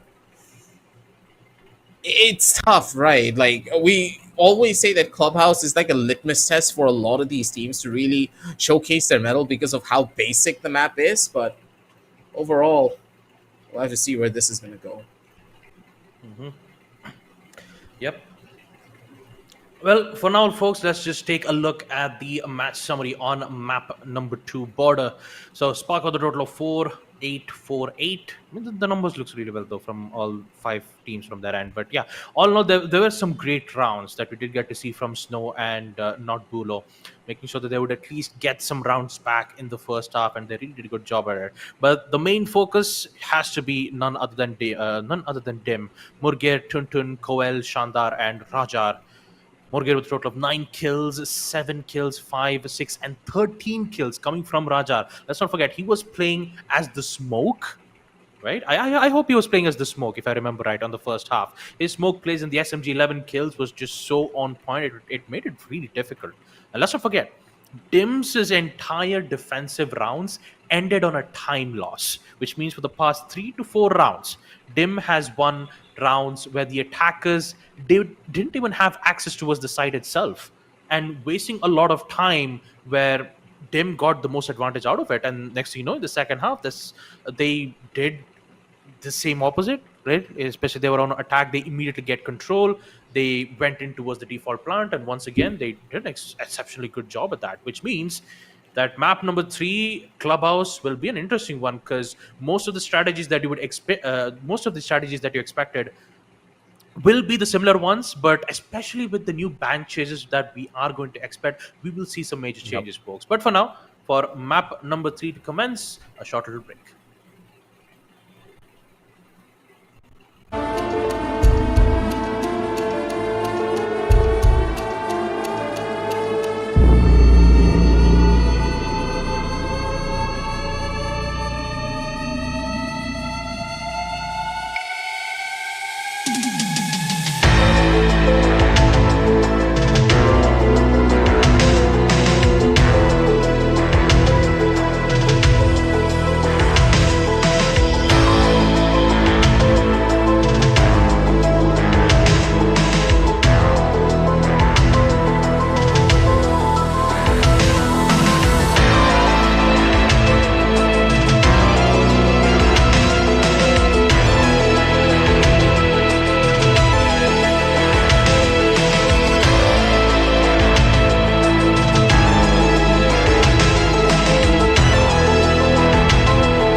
right, folks, we are back once again to Fragnation presents Rainbow Six Siege X Community Cup Season 1 in partnership with Ubisoft. We are back with the third decider map of the second semi-finals matchup. It's going to be an amazing one to look at, and I just realized my camera just froze. So, yeah, I think you're going to see my face for a very long time in this way. But all in all, I have to say, aggressive map number 3. What are your thoughts? Yes, that would have been a perfect meme picture. Sadly, I couldn't get that screenshot up. And maybe I'm going to be entering the meme competition, ladies and gentlemen, just like you guys should as well. 600 R6 credits are going to be on the line. So anything Siege related, let it be our faces, let it be what we're doing on the server, or it could even be the side of our favorite egg competition, being Team Dim.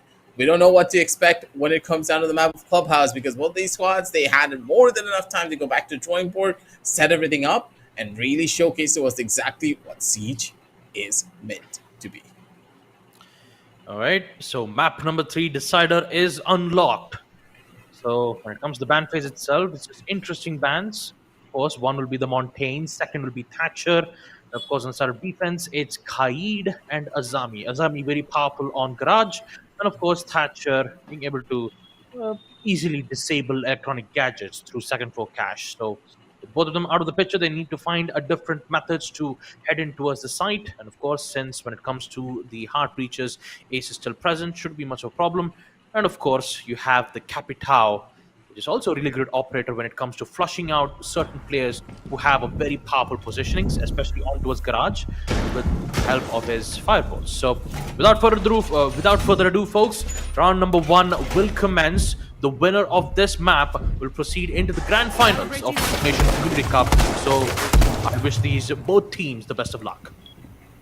Capital is like a must-have whenever you're playing on that second floor position, because you can't really get to the garage because of that deployable shield being on that balcony position. So if you have a Capital present, he comes in from the bottom side of the garage by breaking in for the half wall. Breaking into the breaches and then utilizing the incendiaries to just clear out any players that could be sitting in those positions, allowing you free control over onto garage. But instant swap off onto the gridlock. It's pretty smart, right? A lot of players are sleeping on how strong Dreadlock actually is. Not only does she prevent runouts, but once you take proper control on any portion of the map, she cuts off any of the flank routes, and you don't really have to look at those angles anymore. And if they shoot the Gridlock traps, then you instantly have all the information that you need to hold on to that position. Gridlock is one of those strong characters that a lot of players are really starting to pick up on, as Siege X just is one of those games now that doesn't really award you for having that perfect tactical approach, but having a much more aggressive approach, and it really favors that kind of playstyle a bit more that the members of Team Dim have going for. Yep, right now with the site being on basement, church and arsenal room, you can clearly see that the main presence from the attackers will be in towards kitchen entrance. And that's where the verticality line of sight is present all the way from below, so that they'll be able to get a kill or two. You see that one of the players are patiently waiting for the attackers to make their move. Information should be given. They're still droning it out. 1 minute and 40 seconds, of course. I think they should have a Hibana. Yes, they do have a Hibana to open up important lines of sight from the kitchen hatch just by being from outside the windows itself. So it shouldn't be much of a problem in opening up the hatches. No impacts will be used. So hatches are open. 1 minute and 20 seconds. And for the attackers, they are slowly making their way in towards the site. Jump their way in pretty quick. Then again, this is a bunker strat coming in from members of SARS. They're not really going in for anything aggressive at the block, trying to find that opening frag out. But any of the players that have been playing on that bottom side room, it's already been 1 minute and the skill is yet to be found. Possible C4 catch. Washami does get the perfect one. The members of Dim already starting off on the back foot here. They still need to work their way in. Time ticking away. Still not really getting the chance for an opening here. The buck not really finding a damn thing here on the server, but instead he's going to be the one to get shut down instead. As the members of Dim Reloading, cover me! SARS, everything is aligned for them. Yep, the cameras are still present. The cameras from Valkyrie is just providing so much information on attackers' presence, making it much more difficult for the team to even get a shot. Not Bolo once again. Triple kill from the Goya's Vector, making it much more difficult. And now Shandar is confused. He's like, how did this happen? Like, how did we get ourselves removed with not a single player from the side of Team Stars have been eliminated? Would you look at that? First flawless round. Side of Team Stars, a really great startup coming in from the side of the defense. It's a flawless when you think about it, because none of the members even took any damage. I do believe that one of the bigger problems is the way that the Bucky played for the vertical, right? As a Bucky, you utilize the skeleton key to open up the entire floorboard, and you didn't find a frag, so none of your teammates had anywhere to stand. Like, where were they gonna stand, right? You opened up the entire floor, and you gave the defenders a free opportunity to shut you down. So at that stage of the game, you're just screwed over to do anything. Plus, I didn't see anyone really go towards dugout. There has to be some form of pressure towards dugout as you're trying to go in for a little bit of a vertical play from that first floor and on towards the hatch. Because as soon as those dugout players really start to create some pressure, you alleviate some of the pressure that could be felt on the players who are roaming around on that first floor. But instead, the members of DIM put all their eggs in one basket, no pun intended, and they lost the round because of it.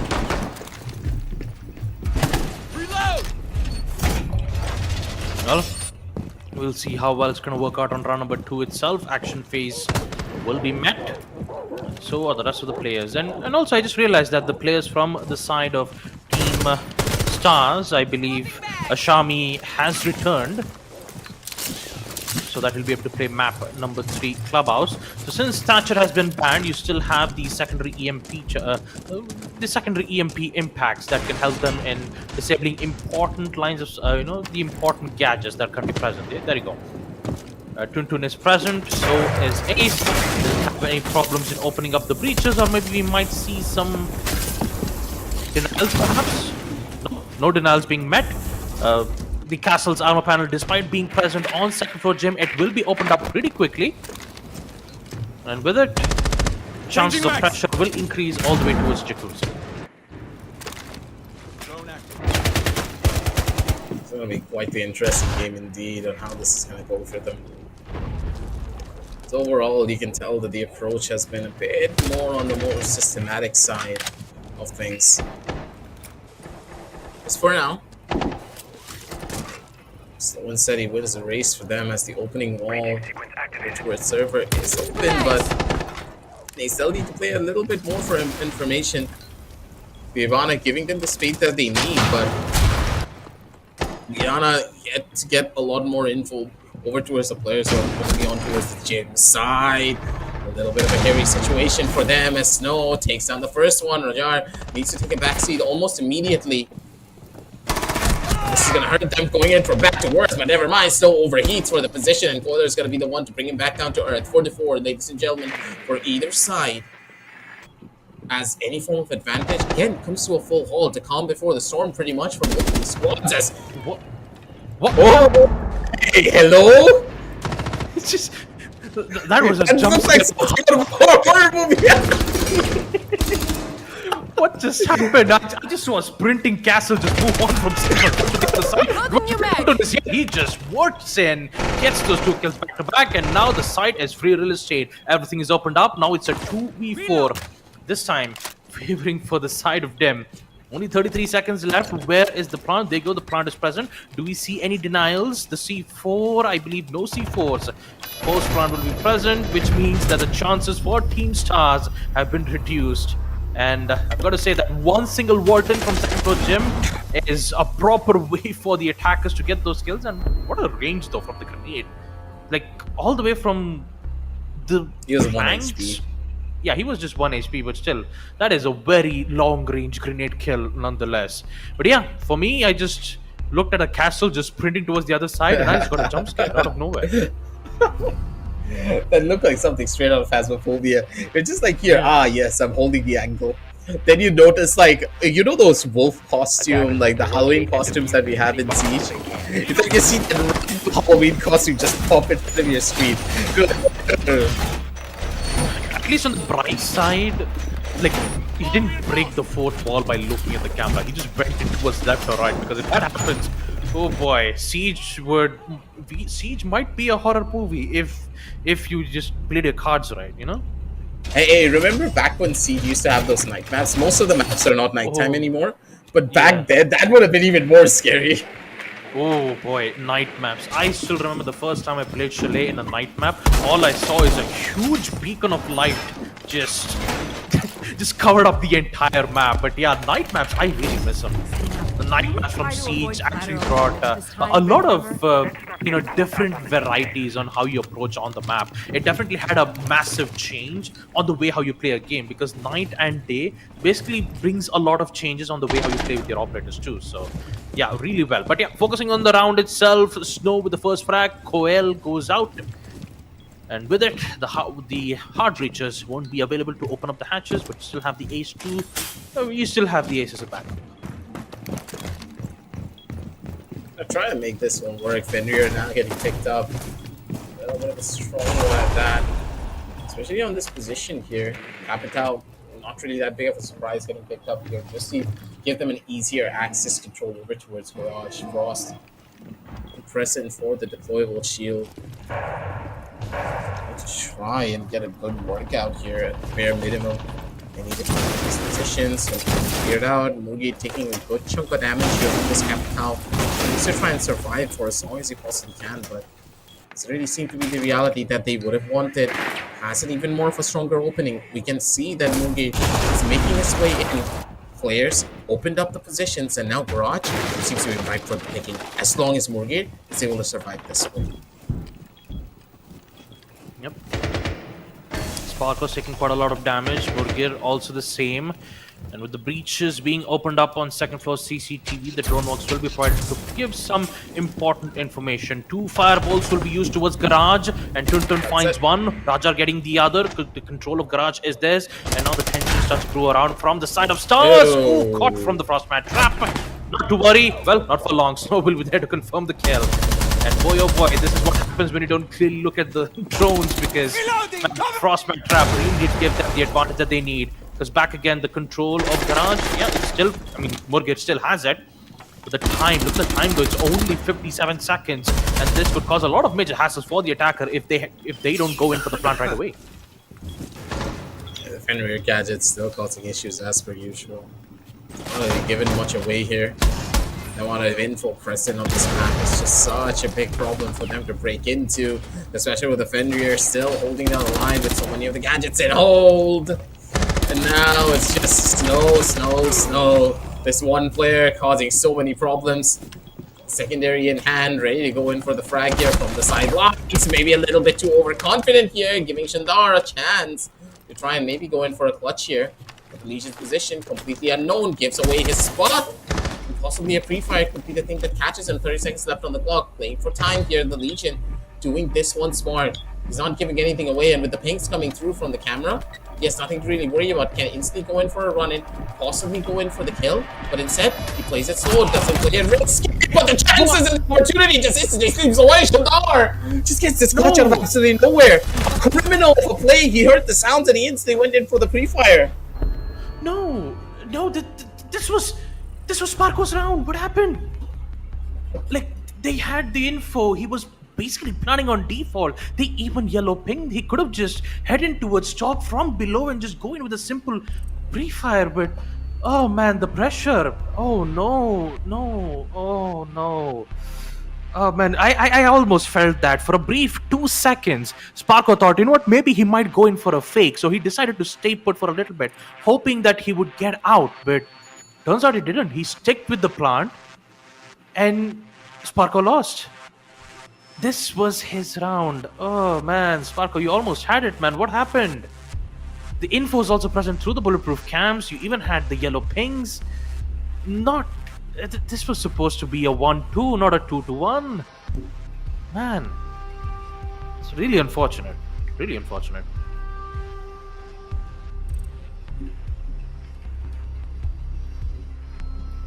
I'm gonna have to see where this is gonna go from here on out. These members of Stars just bit more of a better spot, but at the same time, not in the best of spots either because they're getting a bit too overconfident in the positions that they're in. You see a little bit of a disconnect here and a pause to just set everything out from either side. And for them, oh boy, this round was just given to them on a silver platter, I would say. Rounds like this, they are very rare to see because for the members of Stars, you can tell that they have this map down to the T. And I mean, I'm not gonna lie. It wasn't just Sparko who made that mistake. It was also the mistake of Snow using a bailiff as a secondary to try to contest a player that is all the way from outside the second floor cache. That was not necessary. Sometimes, yes, I understand that being a bit too aggressive and confirming the kills would be a best way to end the rounds, but not especially when it's a very crucial round. This was a 1v2, a winnable situation. You guys had the default, you guys had the bulletproof camera to be able to give information regarding with the players all the way outside from Jacuzzi. This is not good. Like, I'm going to be brutally honest here. This was not a good round coming in from Stars' end. They had everything under control. Garage control was really well done. The Frostmat trap was good. Snow confirmed the kill. Capita was almost out from the bag. Even Dog could have just maybe reloaded his weapon and played it a bit safe, because he was just present all the way from outside Jacuzzi. And Sparko, once again, I can clearly see that it was a lot of pressure happening from from the side of Stars, and I'm really hoping that they would fix this as soon as possible. But these kinds of mistakes shouldn't happen again. Absolutely. These mistakes are the things that really can be the turning point for any particular game, right? Especially when the stakes are this high. You're on the third map. Your tournament life is on the line. You do not have any second chances. There is no lower bracket. If you lose here on the semifinals, you lose your chance for this season and you have to wait for the next one. You never want to be in a situation like this. And all in all, Sparko just... I don't think he just had the confidence to go in for a play like that. You could feel that he was hesitating. He could have even gone for a pre-fire, but instead he just tried to confirm a shot, and Shandar just opted for a pre-fire. He didn't even take his chances to fully aim at the player. He just started shooting and hoped that his aim would guide him. Oh, man. Yep. I would say on the bright side, I would say from the side of Dim, they've managed to secure 2 of those important attack rounds, a very crucial rounds, so that they could, securing 2 rounds on attack is a difficult task, especially on a map like Clubhouse, because Clubhouse is more of a defensive favored map, right, Aggie? Yeah. Yeah, I mean, pretty much. it is to a certain degree, and then you look at the opposite side of the spectrum, right? Where it is not really a very defensive favored map if you have the right ops to do it. Especially if you have a Dokkaebi and a Lion. Good luck doing anything as a defender, because those 2 characters alone can instantly turn this map from being a defense favorite map into the most horrendous map that you have to play. That's why in professional level Siege, like all the way in the other regions, I've seen almost every team ban Dokkaebi on this particular map, because those logic bombs can just make a roamer's life complete hell, and you have no way of really surviving without fully bunkering onto a site. Yep. Follow it up with a mute ban, and you got yourself a massive chaotic round when Dokkaebi is present. That's how powerful Dokkaebi is. Even more so, having an impact EMPs are also really good, because for a Dokkaebi, not only does she have to worry about logic bombs, but she can also play as an important part of an anti-breacher that can help support the breachers to do their job. Right? That's how versatile Dokkaebi is on most of the certain situations, and I'm really quite surprised how we still, for the past 3 maps, we haven't seen Dokkaebi being played here. But I believe even without the use of the Kebi, the Capita works out well on Clubhouse because it's an important attack operator to have on a map like Clubhouse, especially towards Garage. Because when you have a site like a second floor cash room, Garage place is always important for the attackers to gain control of. Because if they don't have control on Garage, then that means they don't have control towards the site, which connects towards Jacuzzi as well as from the stairs as well. But yeah. Ban-wise, Hibana and Valkyrie will be banned out, especially how Hibana can immediately open up the hatches. Yeah, long range. Since true. Basement, church, and arsenal room, especially when you have the kitchen side, Hibana can just rappel from the window, use the Excaro pellets, and then take out the hatches. That's exactly how it used to work in Clubhouse every single time. So with Hibana out of the picture, they have no other choice but to have operators that can, a placement type gadget for hard breach, which basically ends up with a really good counters for C4, and that's exactly what Team Star wants to do at this point. So currently you have two C4s, one of them Ash currently playing as the Pulse, and the second as the Mira. So taking out Mira means that the attackers have no other choice but to go in, basically just they have to head in towards kitchen, they have to place the second repeat charge and just blow it up. Unless and until if they have Ace, and that's exactly why you see Shandar bringing in the Ace as the attacker. So, which means that Ace can open up one hatch at the cost of 2 Selma Breach charges. So 1 extra Selma Breach charges will be at least used in opening up the hallways that's currently present from the main stairs. So they've got to make a choice, they have to make a decision, and I don't think they have a secondary hard breach present from the attacker's end. So only 1 hatch will be opened up if Ace commits to, use it to open up the kitchen hatch. Yeah, the kitchen hatch is still not going to be that easy to open though.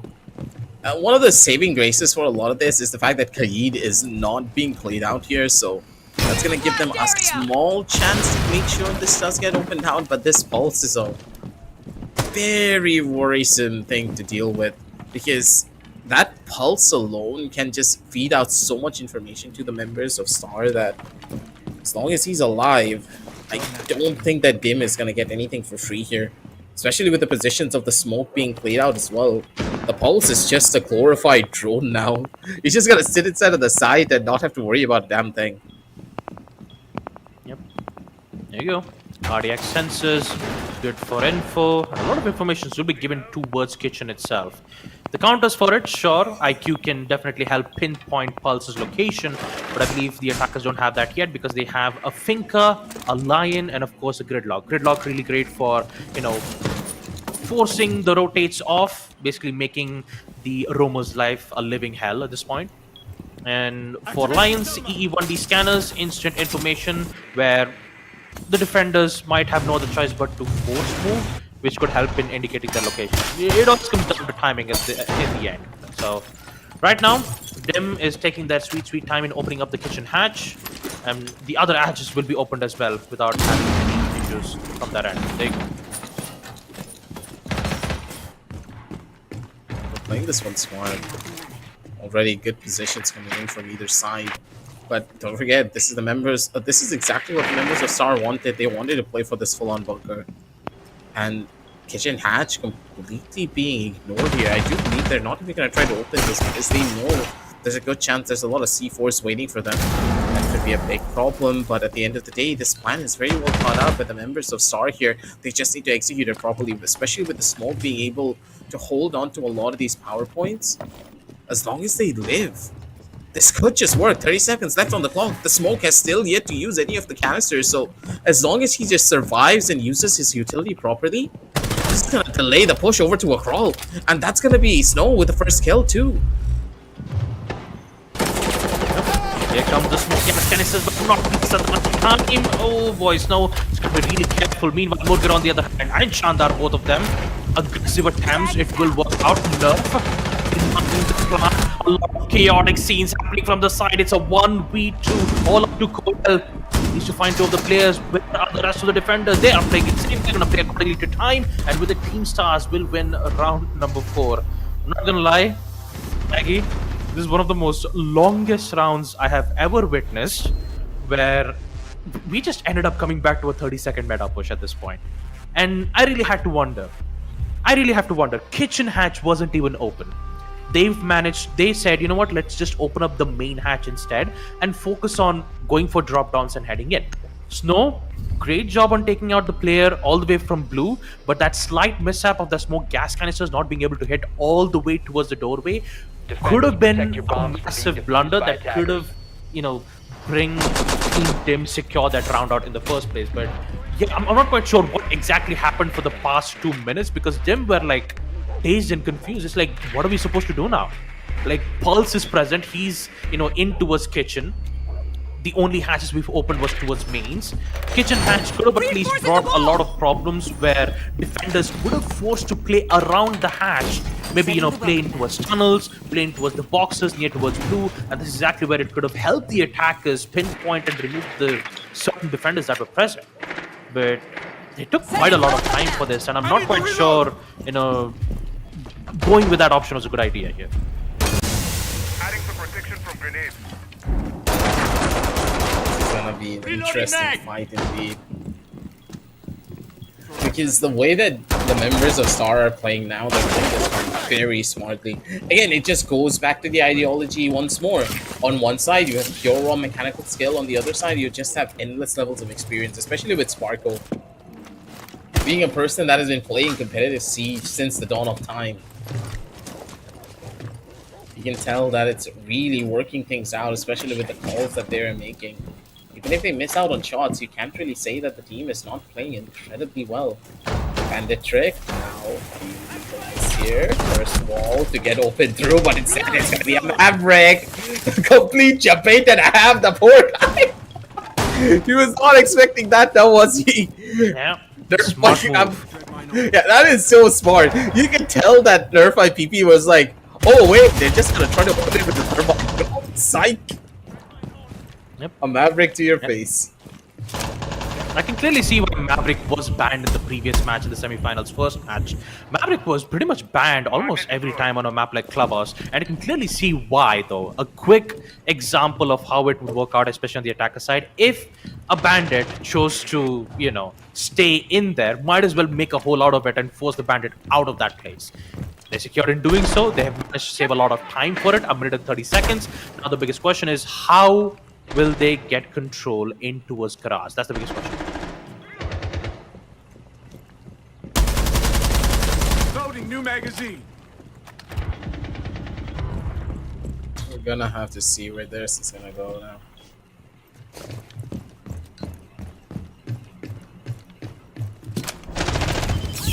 Interesting for this initial part of the fight here. Already we do see that Muir is able to get a little bit of a good opening here, but the Fenrir trap always causing problems as per usual. Tuntuni able to find 1 kill at the bare minimum, but instantly gets traded off from the sidelines. He's now down for the count, and he's still able to go in and give value, all while he is present. An instant pickup because the Finka is going to be able to bring everyone back up to speed once again. They have nothing to really worry about at the end of the day, as all the members of DIM, they have the advantage. Plus, they have the Finka to just give them that instant adrenaline rush to just rush things forward if they need it. I would say for denial-wise, I believe they only have one C4. That's the hands of Nerf. So if Nerf dies, the denial from the default plant would go away. Here comes one, the second from Coil to take out Sparko. Plant is happening. Will we see a C4 come back? Yes, it does. The first one works to succession. Nerf, you absolute beauty. 1v2. Now it's up to Murgid to get the final kill that he needs. But guess what? Time is of the essence.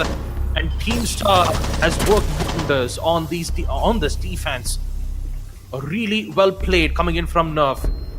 Patience, as he finally managed to not only get a kill from the stairs from below, but that C4 was very crucial to deny that default plant, providing the victory that Team Star needs. For them, I would say the idea was really good. Early peaks, the Maverick shots, forcing the bandit out of that position, really well made to give a lot of time for the attackers to open up the site towards second floor cache. But what happened after that? There was a lot of contestations that were being made on garage, if I remember right. There were 3 attackers on garage, but they were having so many problems just to get a hold of that garage place. And once they did, the timer went all the way up to 40 seconds, and that's where Star used time to their advantage, and they managed to secure a round win. For them, really great start, but especially when it came to the end, didn't quite work out well in their favor though. Yeah, this Attackers is have located just a bomb. a little bit tough to say the very least because Dim, like, I don't know how to say it. Dim had everything working for them. This puts me back to what happened in the round where Sparko had that 1v1, right? He should have been the one to win, but instead it just got turned on its head just because of a miraculous play. Same goes for that last round. The members of SAR just able to do so much more here. 2-3 now on the scorecards. They're just trying to inch their way closer and closer to a possible victory. But then again, I do believe that they have a pretty good chance of winning out on this round outright. They play their cards well enough. I would say though, Shanda's clutch was just really good though. Even though it was a massive blunder, utilizing that blunder and being able to secure that into a round win is a really good way for him to get those morale boosts back. But they have to be consistent. They need to make sure that they could penetrate their defenses time and time again, as the first half is coming to an end. This is round number 6, which means that if they want to equalize it to 3-3, they need to make sure that they win the second floor gem. And they need to figure out a way to take out the mirrors that is currently present right here on the second floor bathroom side. Throwing Selma. Get ready for The breach. Work through the different positions here already. They are able to get up proper space though already with a jacuzzi wall getting opened up, but as long as this mirror is present, you're just not going to be able to cross out jacuzzi at all. Murgi is going to be able to find out one at the bare minimum.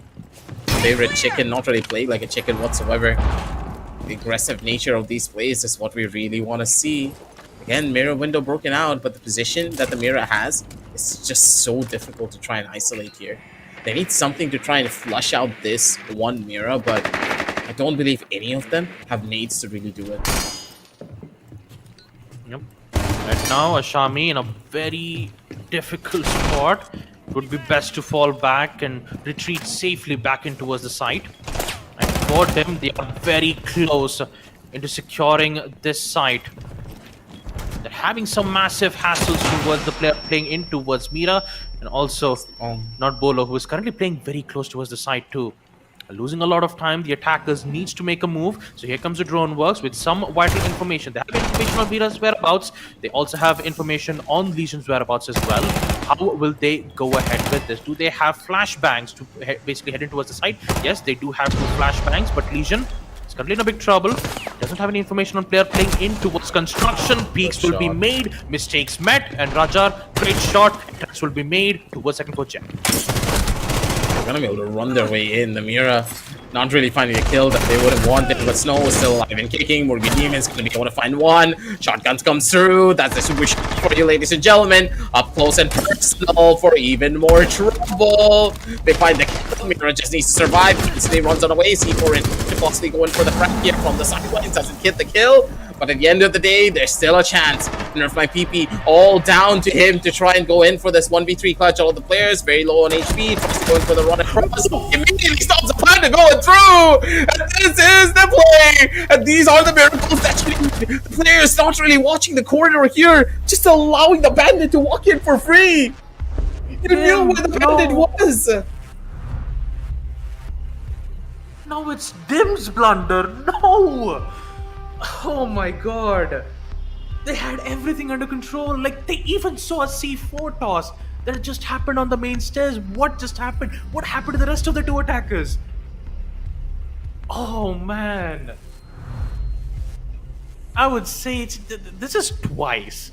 Like, one from Stars and the others from Dim. You can clearly see how map number 3 unfolds in this situation, ladies and gentlemen. I'm pretty sure it always comes down to the game of endurance. And once, when you play all of these 3 maps back to back, which is started all the way from 6 p.m. to 10:26, you can clearly see a lot of massive changes that happens, because endurance also plays a massive part in this, and you can clearly see that both the teams have made such a massive blunder. This is not how it's supposed to go. The attackers had everything under control. Dim, you guys were supposed to end this off on a 3-3, but that one single play from the bandit was more than enough to steal the show away. Not once, but twice, Aggie. Twice that the bandit has made such an impressive play. One basically the C4 to toss the C4 to basically deny the default plan, and also the second how the frost mat trap basically helped the bandit win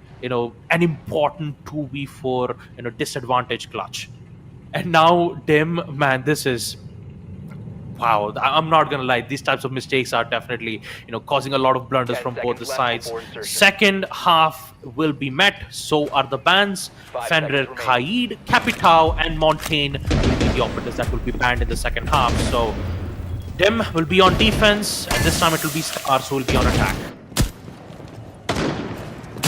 Wait to see where this is gonna go.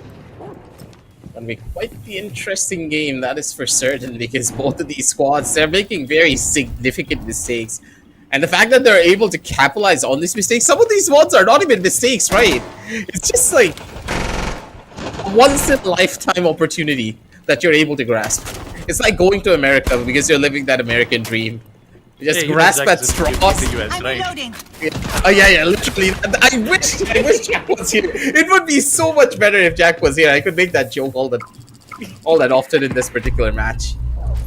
Yeah, but it's like that's kind of the reality, right? It's a once-in-a-lifetime opportunity that should never present itself, and both of these teams are just capitalized on top of it over and over and over again. This round, I don't know what's in store for us. This is SA Siege for you, ladies and gentlemen.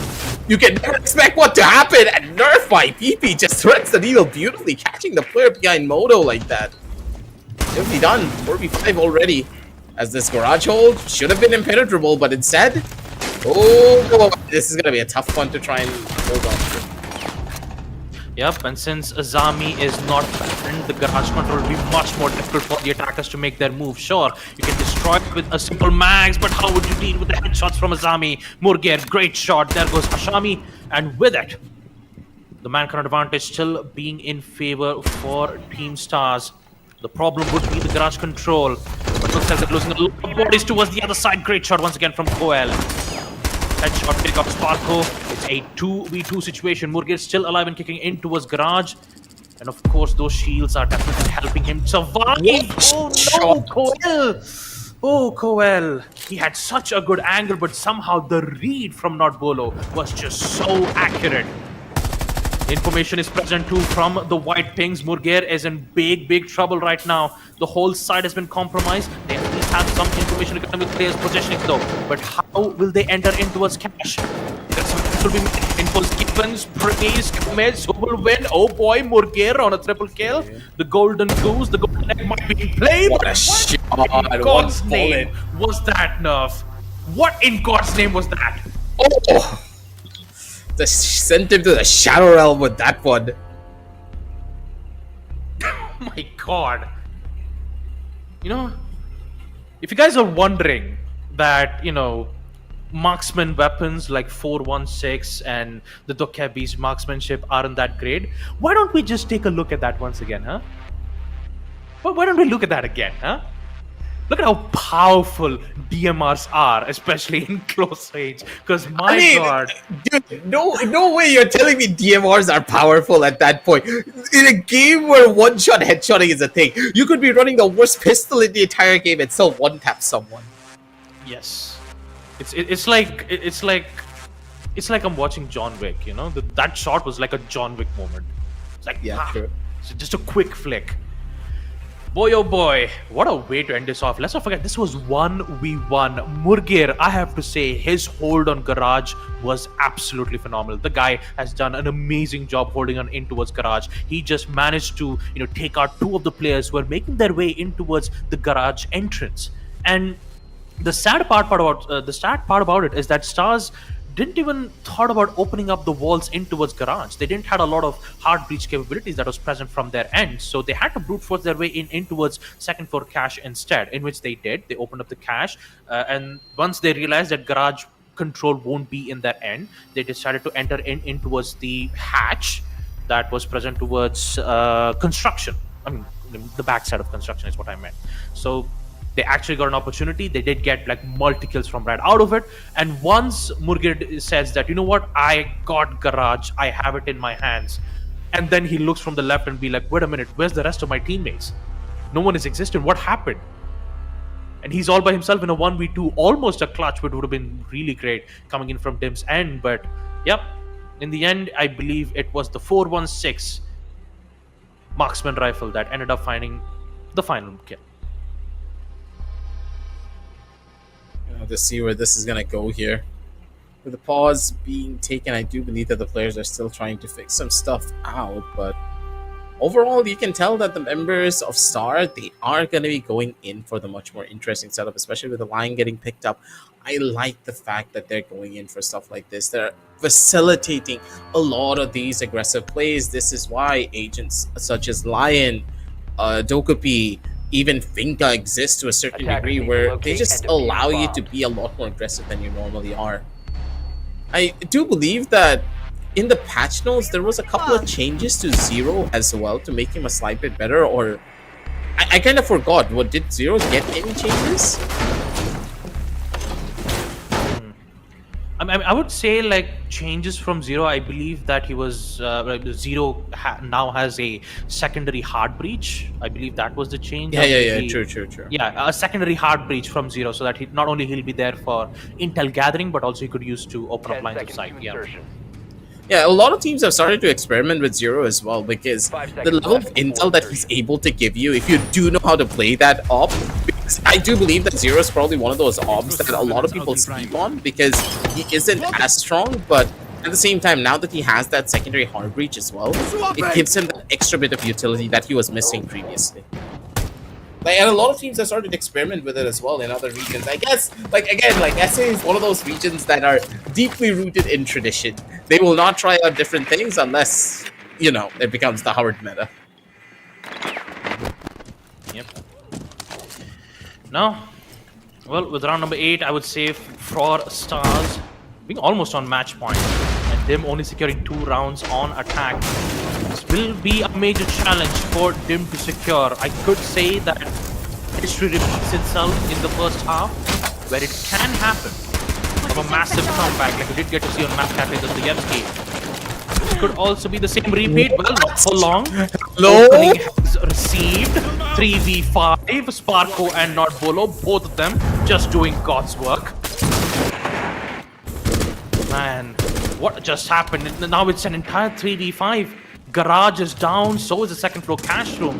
I mean, the second floor side, cash room, one of them are still present, so they need to worry about the C4 toss that could happen from Chandar.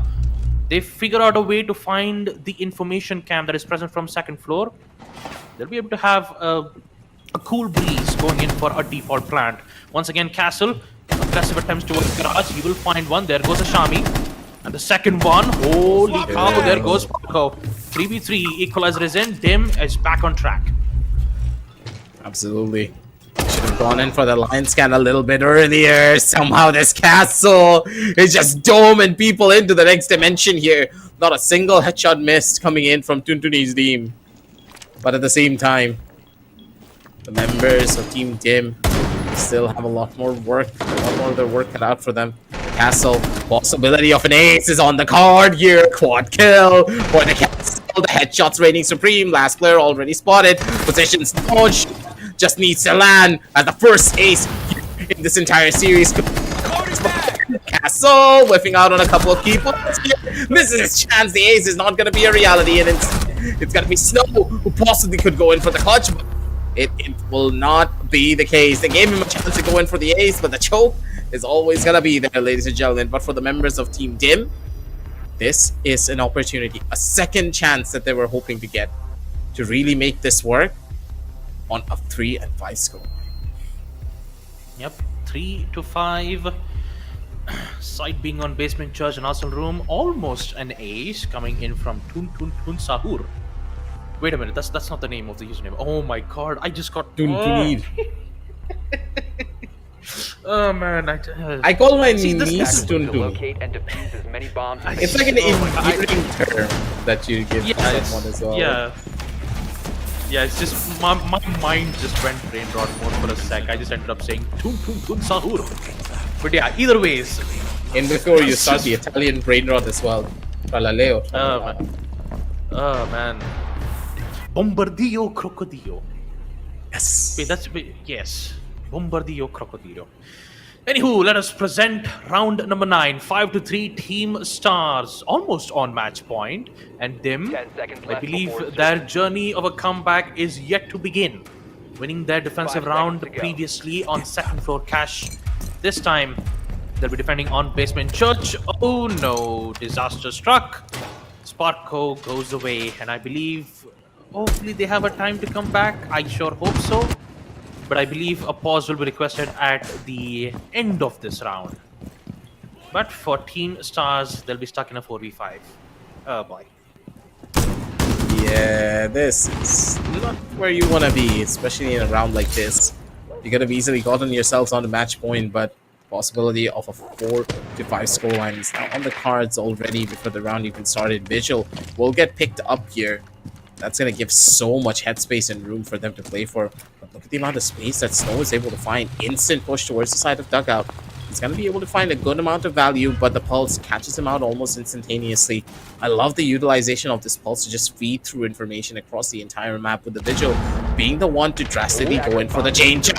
That's perfect! But Ashami instantly finds a trade, but thing is, these trades don't even matter because you're still a man down regardless. And as long as this Pulse causes problems, it's gonna be an issue. Shotgun and deals the damage. That's gonna be Snow instantly shut down, and Rajar just playing the mind games here. A Pulse with a shotgun is something that I haven't seen in a while, and the fact that it worked, I'm here all for it. Yep, it just works. All Pulse has to do is find your heartbeat, and the XM shotgun will find its way to its destination. Also, taking a look at the C4 toss once again. This could connect and find a kill. Nope, denials will be met. And I would say Nerf will be fine for now. The time it takes to enter into the side will be a bit tough because information gain from the defenders is not a lot. Valkyrie's cams are present, so are the Pulse's heartbeat sensors, giving away information in towards kitchen only. So there is a slight, change in range. But yeah, I mean, it was already a 4v5 disadvantage in the first place itself. So yeah, 50 seconds. And for them, they still have a C4, especially from Shanda's end. They could maybe go in for a denial. How would they deal with this mean stays push? Shami, the LMG, a very powerful weapon. Especially when you have a lot of magazines that's present. Good for suppressive fire, but Tun finds the headshot nonetheless. Yeah, that just kind of done for here. The last player just trying to maybe go in for a couple of these extra frags, but I do believe not having Sparko on the team just takes the direction out of the scene. You can tell that the members of Stars just didn't really have a proper game plan here for this particular round, as Sparko wasn't there to give them the guidance that they need. This just gone from bad to worse as Nerf PP may be good for a kill, but Duni team just way faster. You can tell that this guy is locked in and loaded, not missing a single frag here. The headshot machine for the side of Dim just doesn't really stop now, does it? Yeah, I believe a pause or maybe a rehost will be requested from the side of Team Star. So once that's agreed, yep, rehost will be met. Which means we're back at the Caster's Cam. Discuss about every single stuff that has happened for the past few hours. So 4-5, Team Star still... I would say that they were looking really good in the first half. It was almost a 5... No, it was a 4-2 in the first half. And now it is 5-4 in the second half, with Dim being very strong on defense. I have to ask, what would be the operator that will be banned? Intel-wise, will we see a Pulse ban? No, not quite sure. I mean, if you want to counter it, sure, you can have an IQ on attack and hopefully be able to counter Pulse and Valkyrie, especially on site like Basement Church. So what would be the important defenders that Team Stars would ban? And the same thing cannot be said for Dim. On which type of attackers do they have to go on a ban first? So I would say Azami ban will be heavily required because she's pretty powerful on second per gem. Rehost not required, apparently. Okay, looks like rehost is not required. All right, I believe the players just says that yeah, he can reconnect. So he's currently reconnecting back into the match, which means that there won't be any rehost, folks. Not to worry, we will get straight back into the game as soon as possible and continue round number 10. just gonna have to wait and see here. And yeah, Sparkle was able to reconnect. Thankfully, Siege didn't break for us once, but I seriously did hope that this whole rehost problem would get fixed by the time Siege X rolled around, but Yep. it's that one thing that will follow us for the rest of our lives. I mean, it usually happens, but at least on the bright side, Sparko Dada is back on track, and I'm really happy to see him come back, which means on round number 10, no rehost, we are heading straight to the game. Man, it's been a long time since I actually called, Sparko Dada. It's been a long time since I used that word. I mean, he is a senior on the server and also in real life, mind you. Oh yeah, Guy my man has done Sparko's a lot. married. Sparko's married, man. Can you believe it? Let's not forget, back in around 2019. Granted, I wasn't that really well when I was casting. Of course, it took a lot of time for me to be a better caster at that time. Sparko was, Sparko had he had, he was such a veteran player at this point. All the way from 2019 to 2022, they were making waves. He was on multiple teams, all the way from Club G1, the Club G1, Monkey Hunters, and of course, how can I not forget Union Gaming? Sparko had so much history in the entire Siege scene, and of course, we did get to witness what exactly happened what happened after before 2 years. But I'm really glad that Team Fragnation has provided us yet another opportunity for these these talented players to come back into the Siege once again, and I'm really to see these players come back and have their limelight shown. So I'm really glad that these guys are back, and I'm really I'm really excited to see what the future holds for CJX. Absolutely, especially with these veteran players mixing in with all of these new talents. Specifically, I have to talk about Tuntun right? That this guy just came out of Attackers need to absolutely locate and nowhere. defuse I have bombs. no idea who he is, but that raw mechanical talent that he has on his arsenal is something of a boon when it comes down to playing Siege X in particular. This new form of Siege it's pretty much a haven for aimers like these, where you facilitate these aimers to just allow them to play a lot more aggressively. Of course, the tactical nature of Siege will always be present, but that tactical nature will just allow you to play a lot more aggressively than you usually do, and your raw mechanical skill will get tested to the point of no return. 10 seconds left before 45 though on the scorecards, ladies and gentlemen. That last round did go in the favor of the members of Team Team because of a small disconnection issue coming in from Sparkle, but now that he's back on the server, hopefully the team is in a lot more higher spirits. Yep. Let's find out in round number 10 whether we might expect Team Stars to secure a match point. They're very close though. But every single time when they reach on certain match point, Dim always manages to steal the show away. And you can clearly see how much of an amazing performance we do get to see from both Murgir and Tuntun's side. 11 kills for Tuntun, 10 kills to Murgir. You can clearly see that these two are the golden eggs for Map Clubhouse. Whoa. Almost an opening shot though for Shami. Missed opportunity, and with it, tensions starts to brew around from Stars. I do believe he got a tiny bit of damage on the player as well. Oh god, that would have been a little bit too close for comfort. The smoke, slight pop shots here and there, but as long as he survives, that's going to be perfect for him. Towards the side of Cash Room, just able to hold. Positions are perfect. Using the Zofia to just play for information, just run across, get all the info that they need, and just find those openings here. But for now, take it slow, take it steady. It's gonna be Sparkle who gets the opening here over towards Murgir. Be careful when you're going in for the breaches. The Thermite nearly cost him his own life there. But for now, they do have the man advantage. They can instantly just play for a reset. Take things slow, take it easy. Don't go overly aggressive, because as soon as you start to take a little bit too much of a forward-ended approach, you're gonna fall a little bit too hard here. Take your time. 1 minute, 20 seconds left on the clock. You just need to play for the info, maybe catch out a couple of these rumors, and instantly, that is when the team's entire direction changes. 3v5 now on the scorecards, where the members of SAR, they're looking to get to that match point, and they have in a prime spot to do so. Yep, there goes your SAS brothers, Smoke and Mute. So is the Goyo. It's a 2v4 situation with Sparko being down for the count, at least taking 2 kills from his end. And with Ashami getting 2 kills of his own. Now you can clearly see that Dim's pressure is at an all-time high. Already heading in towards the side of second floor gym. Here comes the drones, but somehow the player's position in towards construction is still unknown. This could cause problems though. Shandar might have a proper opening, but no, his information is given away directly. Flashbangs will blind the lights away of Mira, but still uncontested, still unwavered, still has the side, but guess what? There's an opening all the way towards the side. 1v4, it's all up to Tuntun, his magical way of securing 4 kills. Unfortunately, it won't happen this time. Match point is present for Team Stars and map point to secure the grand finals of Fragnation. They didn't allow a single position to get cleared out without a second player to go in for the refrag.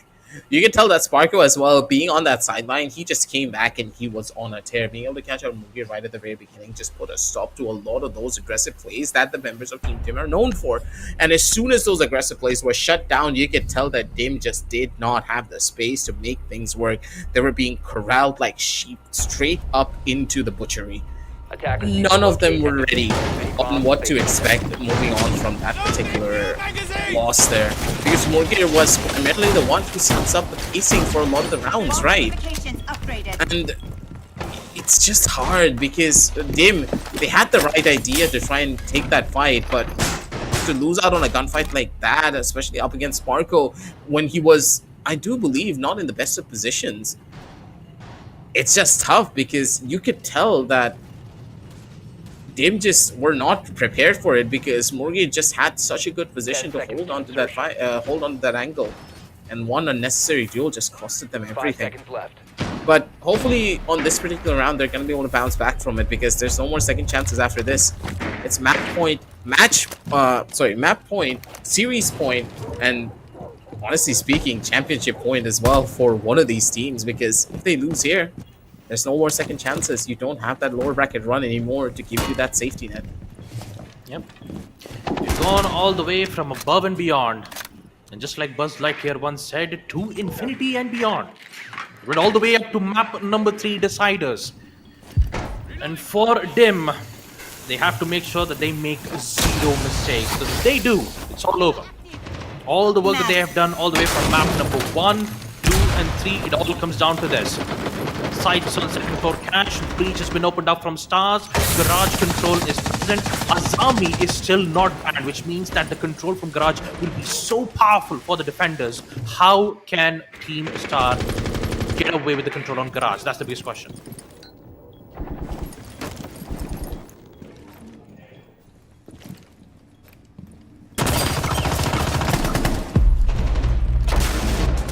Well, information's detected from both the Azami and the castle. This could cause a lot of problems towards Dim, but on the bright side, they are still alive.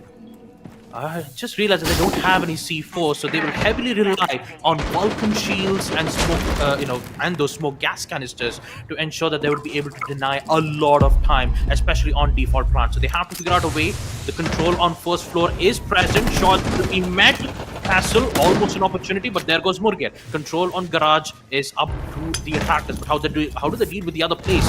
4v4. Rajar once again, great shot, and here comes the reply back from Dim. Very powerful, a risky run out, which does ended up downing the player in towards the garage side, but now it's a 4v2. Dim has the control of the situation now, and it's all up to Snow and Sparko. The veterans were sieged to end things up in a very good 7-4, and looks like that is not going to happen. 1v4. It's all down to Sparko. What can it be? 50 seconds left. One player has found out, and that is Tuntun. Down for the count. He still needs to find out 3 of the other players who are playing it very safe in towards the side. Information will be given through the proximity cams. So Sparko's location will be given away. And the defenders, all they have to do is just play accordingly with smokes and the Vulcan gas, the Goyos. Vulcan shields. Basically making them to get the kill nonetheless. One of the players will get forced out, Rajar gets the kill, and with it Dim, they'll secure another round on defense.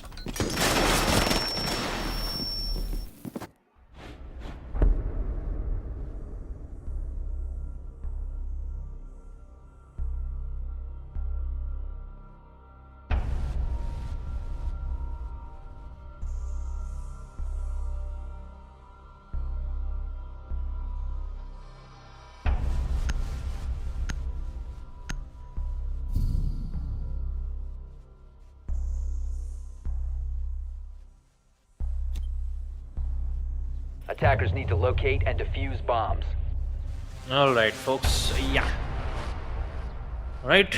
Match point is in still for Stars. And I have to say, for them, one more round to put this match back on OT. It feels like I'm seeing the same repeat on what exactly happened on map number 1, which was on Cafe Dostoevsky. Let's not forget, it was 5-1 in the first half, which went all the way to 6-6 equalizer. We did get to see OT, and we did get to witness Team Dem securing match number 1. 10 seconds remaining. And now, it's match point. Team Stars, what would be your response? Interesting changes of operators coming in from the defensive side. This time we have a Capcan and a Vigil. An XM shotgun from Pulse, which means that the side will be on basement church once again. So information will be crucial.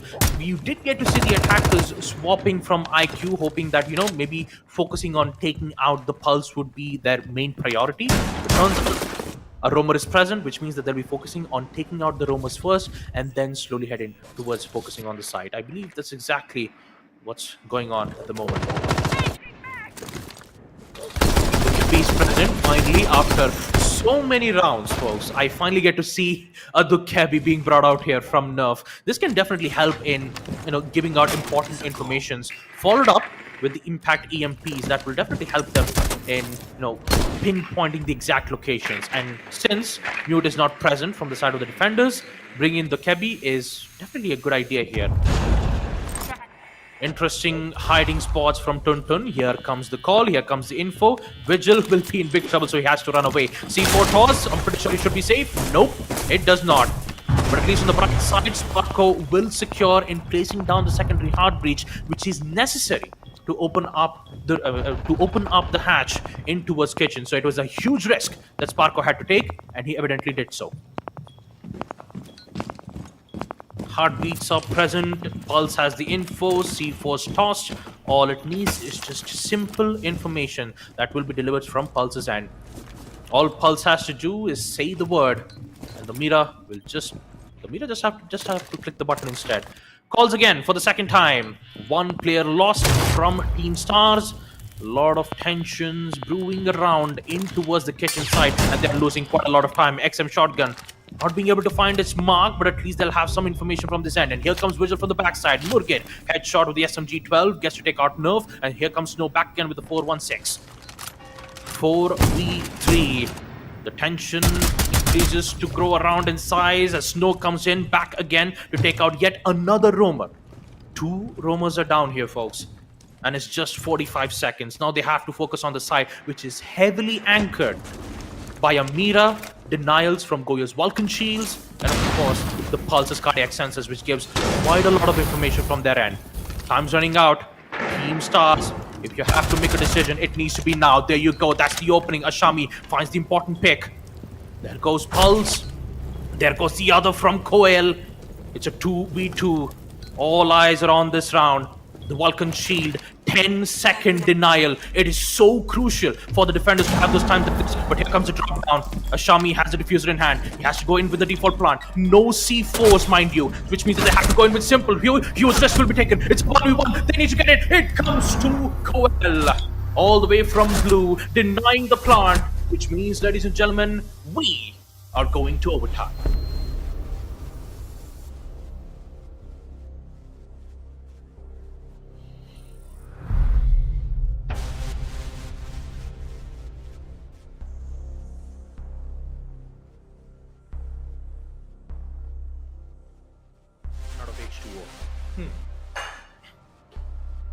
No worries, but I have to say that this round, boy oh boy, Dem, what a magnificent recovery.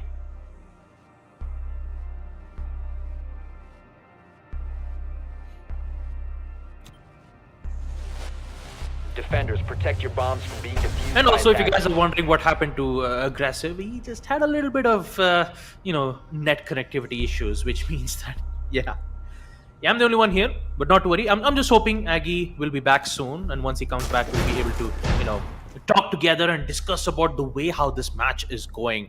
I'm not gonna lie, this is a community cup. This is the 3rd decider map, and this is the 2nd OT that we are witnessing right now. 6-6. Dim, impressive performance on defense, and from the side of Team Stars, 10 seconds really left. great way to keep it as cool, calm, collected as possible. They lost the first man, but Sparko made sure that that breach would be imminent, and he barely did so. Vulcan Shields was the problem. Romers were taken care of quite early, but they only had 30 seconds for them to manage it. Yeah.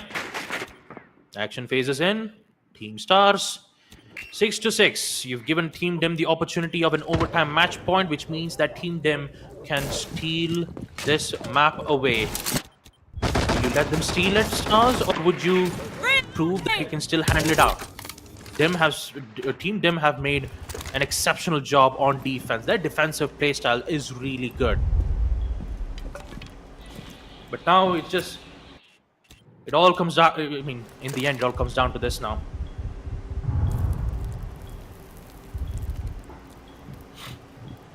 Breaches. We have one hard breach as the Hibana. We have Snow as the Twitch.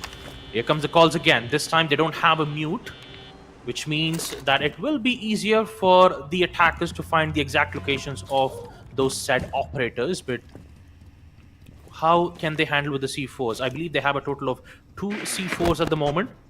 One from Pulse and one from the Mira. Sight once again on Basement Church. So it's a very simple strat, and also for the defenders, a higher chances of success rate happens on Basement Church itself. Hibana's Excalibur pellets are present, which means an easier opening of the hatch towards kitchen. There you go. And now with it, here comes the prepped C4 coming in from Pulse. Once again, 2 calls will be made from the Kebi. The first frag will be from Not Bolo. This time taking out Tuntun. There goes the Cap Can. But do they have proper information on Cap Can's EVPs? Just have to wait for it. Time is ticking out. 1 minute and 12 seconds for Team Stars to make their play. They have information over the players, which is in towards Cash. Look at that great teamwork coming in from Snow. All it requires is just information, and they've managed to secure that information into kills. 6-6. 57 seconds. Team Stars going heavily accordingly to box, and for Dim, they just lost 2 players immediately. Now it's the same situation that they've been in the previous round, and now they need to figure out a way to take out the Mira's players. How can they do it? Well, that is your response. A C4 from Shandar taking out Ashami, which could cause a massive problem from their end. Now how can they deal with this blue push? 30 seconds left. All of the C4 has been expended. Only one Vulcan Shield is present. What they can do right now is focus on eliminating the player present on blue, get control of it, and focus more on post plant. There you go. There you have it. Moment of truth, fellas. 15 seconds. The drop down is in. So is the plant. Where is the cover?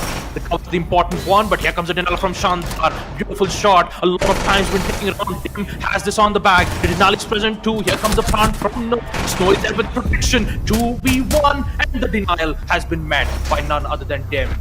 Close round once again on Basement Church. And now we are back to yet another overtime match point in the hands of Dim.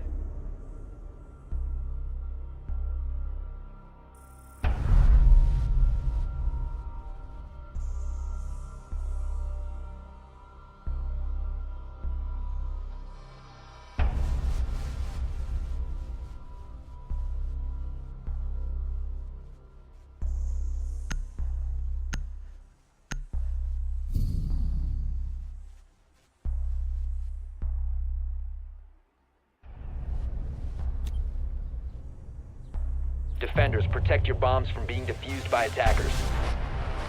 Oh boy. Here we go, folks. Once again, 7-6. Team Dim. Overtime match point. On map Clubhouse, they'll be the ones on attack. And for Team Stars, once again, back at a massive disadvantage.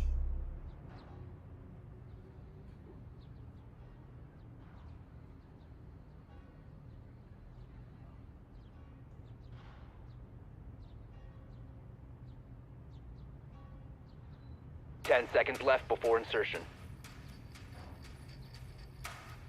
5 seconds to go.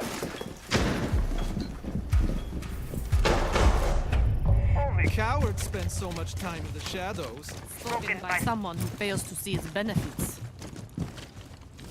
Alright, folks, here it is. Overtime match point.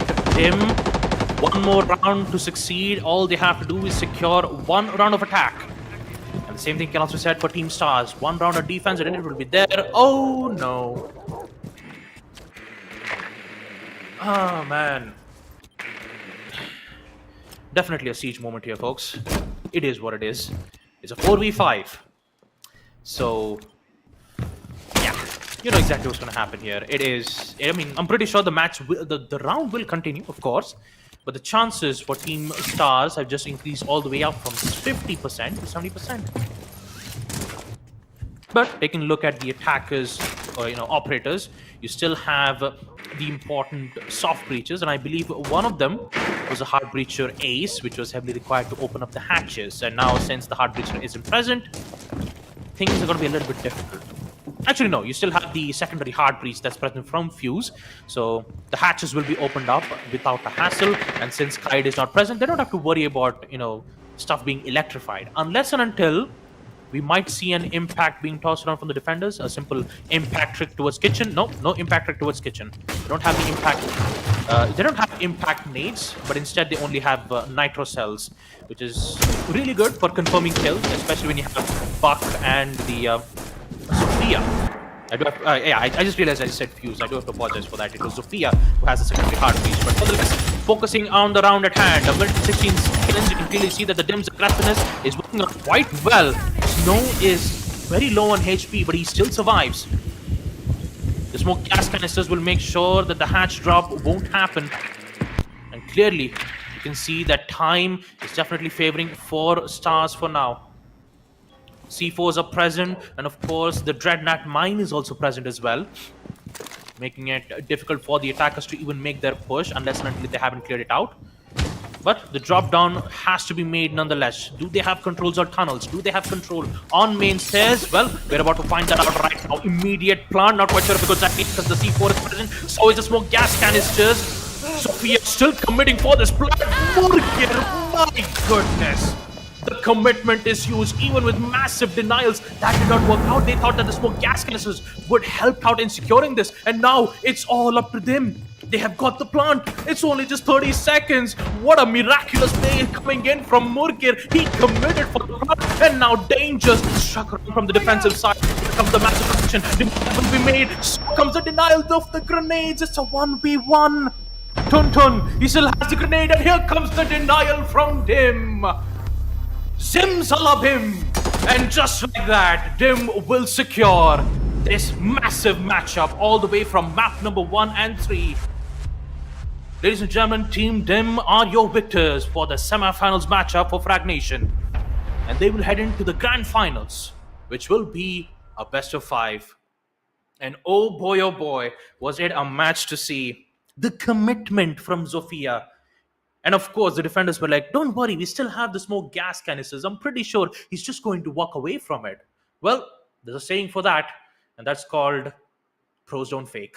And that's exactly what happened. Zofia with the commitment on the plant, attackers, all of them were present in towards kitchen. And you can clearly see that all 3 defenders just rushed in towards the kitchen to get it. And yeah, all of that. What a way to conclude the match of the second semifinals of Fragnation Rainbow Six Siege X Community Cup. What a way for these 2 teams to display their incredible prowess that came in from both the sides. Oh man, there is a lot to talk about, man, especially from both the sides. Dim and Last of the Stars. Sparko, Snow, amazing performance from their end. Of course, not below. Ashami, really great at playing aggressive presence. His aggressiveness was just really well done. So I really give kudos to them. But the moment of the MVP of this match is obviously the Zofia Murkir. Man, oh man, was he the golden goose of this matchup. Actually, no, not the golden goose, the golden egg of this matchup, especially that important round. Securing that round even at a 4v5 disadvantage. Team Dim has secured it. Yeah. And with that, the second matchup has been concluded. So first matchup, in the first semifinals matchup, I believe it was Team Uwu who have secured the matchup. And the second match, the second semifinals, will be none other than Team Dim, who will be having their straight spot to the grand finals. So I believe it will be none other than Team Uwu going up against Team Dim on a best of 5 grand finals matchup. The winner will receive a massive prize pool, which is a total of 50,000 rupees, of course, 50,000 rupees of total prize pool. And of course, first place will receiving a total of 25,000 rupees, second place 15,000 rupees, and of course the runner up of this tournament, the third place, 10,000 rupees. So once again, fourth, fifth, and sixth place will receive 6,000, 4,800, and 3,000 total R6 credits. So if you have been eliminated at fourth, fifth, or sixth place, not to worry, Rainbow Six credits will be presented for the team who have secured those spots. But I'm not going to say that this first season is just the end, folks. This is just the beginning. Like there's a saying for it. Every beginning has an end, but every end has a new beginning. And of course, bringing in with the community cups all the way from season 1, we still have season 2, which will happen on July, season 3 and season 4 will happen in August with the same prize pool of 50,000 INR. So it's definitely a good news for all the Siege fans out there who've missed playing Rainbow Six Siege for the past few years and now coming back for Siege X. There is a lot to go in stores. And of course, this would not have happened without the help of Ubisoft and of course Fragnation for making this, for making the entire tournament come up in play. So yeah, I mean, it's not just that. You also have a lot of events going on called as Steal the Show. All you have to do is submit your best clips. Winner will receive a total of 1,200 R6 credits. The same thing goes for Dual Siege Takedown 2v2 team deathmatch. Winners of that will receive 1,800 R6 credits. And of course, my all-time favorite, the R6 meme competition. If you found any memes for CJX related or maybe in this tournament right now, you can also submit it at discord.gg/fragnation to get all of those informations. But for now, folks, let's just take a look at the statistics of map number 3 Clubhouse. I believe we'll be able to get to see that screen right away. But yeah, before I talk about it, once again, R6 meme competition, winners will receive 600 total of R6 credits. All you have to do is just make sure to head on in towards the Discord server of Fragnation, get yourself registered, and of course have fun, because there's a lot more coming in from the side of Team Fragnation, and I'm really glad to see that the rest of the sides from CJX community, especially in South Asia, is here to stay. But yeah, all in all, focusing on the match and of course focusing on the statistics once again on map number 3. Murgir, the man of the match, 11 kills, 7 assists. Tuntun, 13 kills. Koel with 12. Shandar and Raj, 9 and 9 kills respectively. And of course, how can I not forget, from the side of Team Stars, really great performances coming in from there, and their attack coordination was very well made. Sparko with 7 kills, Snow with 12 kills, Not Bullo with a total of 13 kills, Ashami with 6, and of course Nerf My PP with a total of 9 kills and 0 assists. Really great performance, but in the end, the show must go on for Season 1, which means that Team Stars have to try their luck on the second season of Community Cup.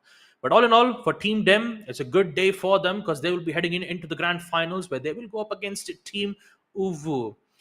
So all in all, I have to say, let's take a look at another stream. Let's take a look at the another screen as well and basically talk about exactly what's going to happen here, folks, especially in the CJX Community Cup. Once again, a huge shout out for our community and of course the viewers who are watching the stream right now. Thank you so much for tuning in. Thank you so much for joining in. And of course, it's really great to see a lot of well-known veteran Siege players, especially in South Asia, coming back, competing, and of course, texting us through our chat as well, and making sure that everything is working out well from our end. And of course, I'm really glad that CJX is coming back. They get the recognition it deserves as well too. So all in all, statistics wise, I have to say, match number 2, an amazing semifinals, and yeah, I really cannot wait to see how well it's going to happen on the finals match as well.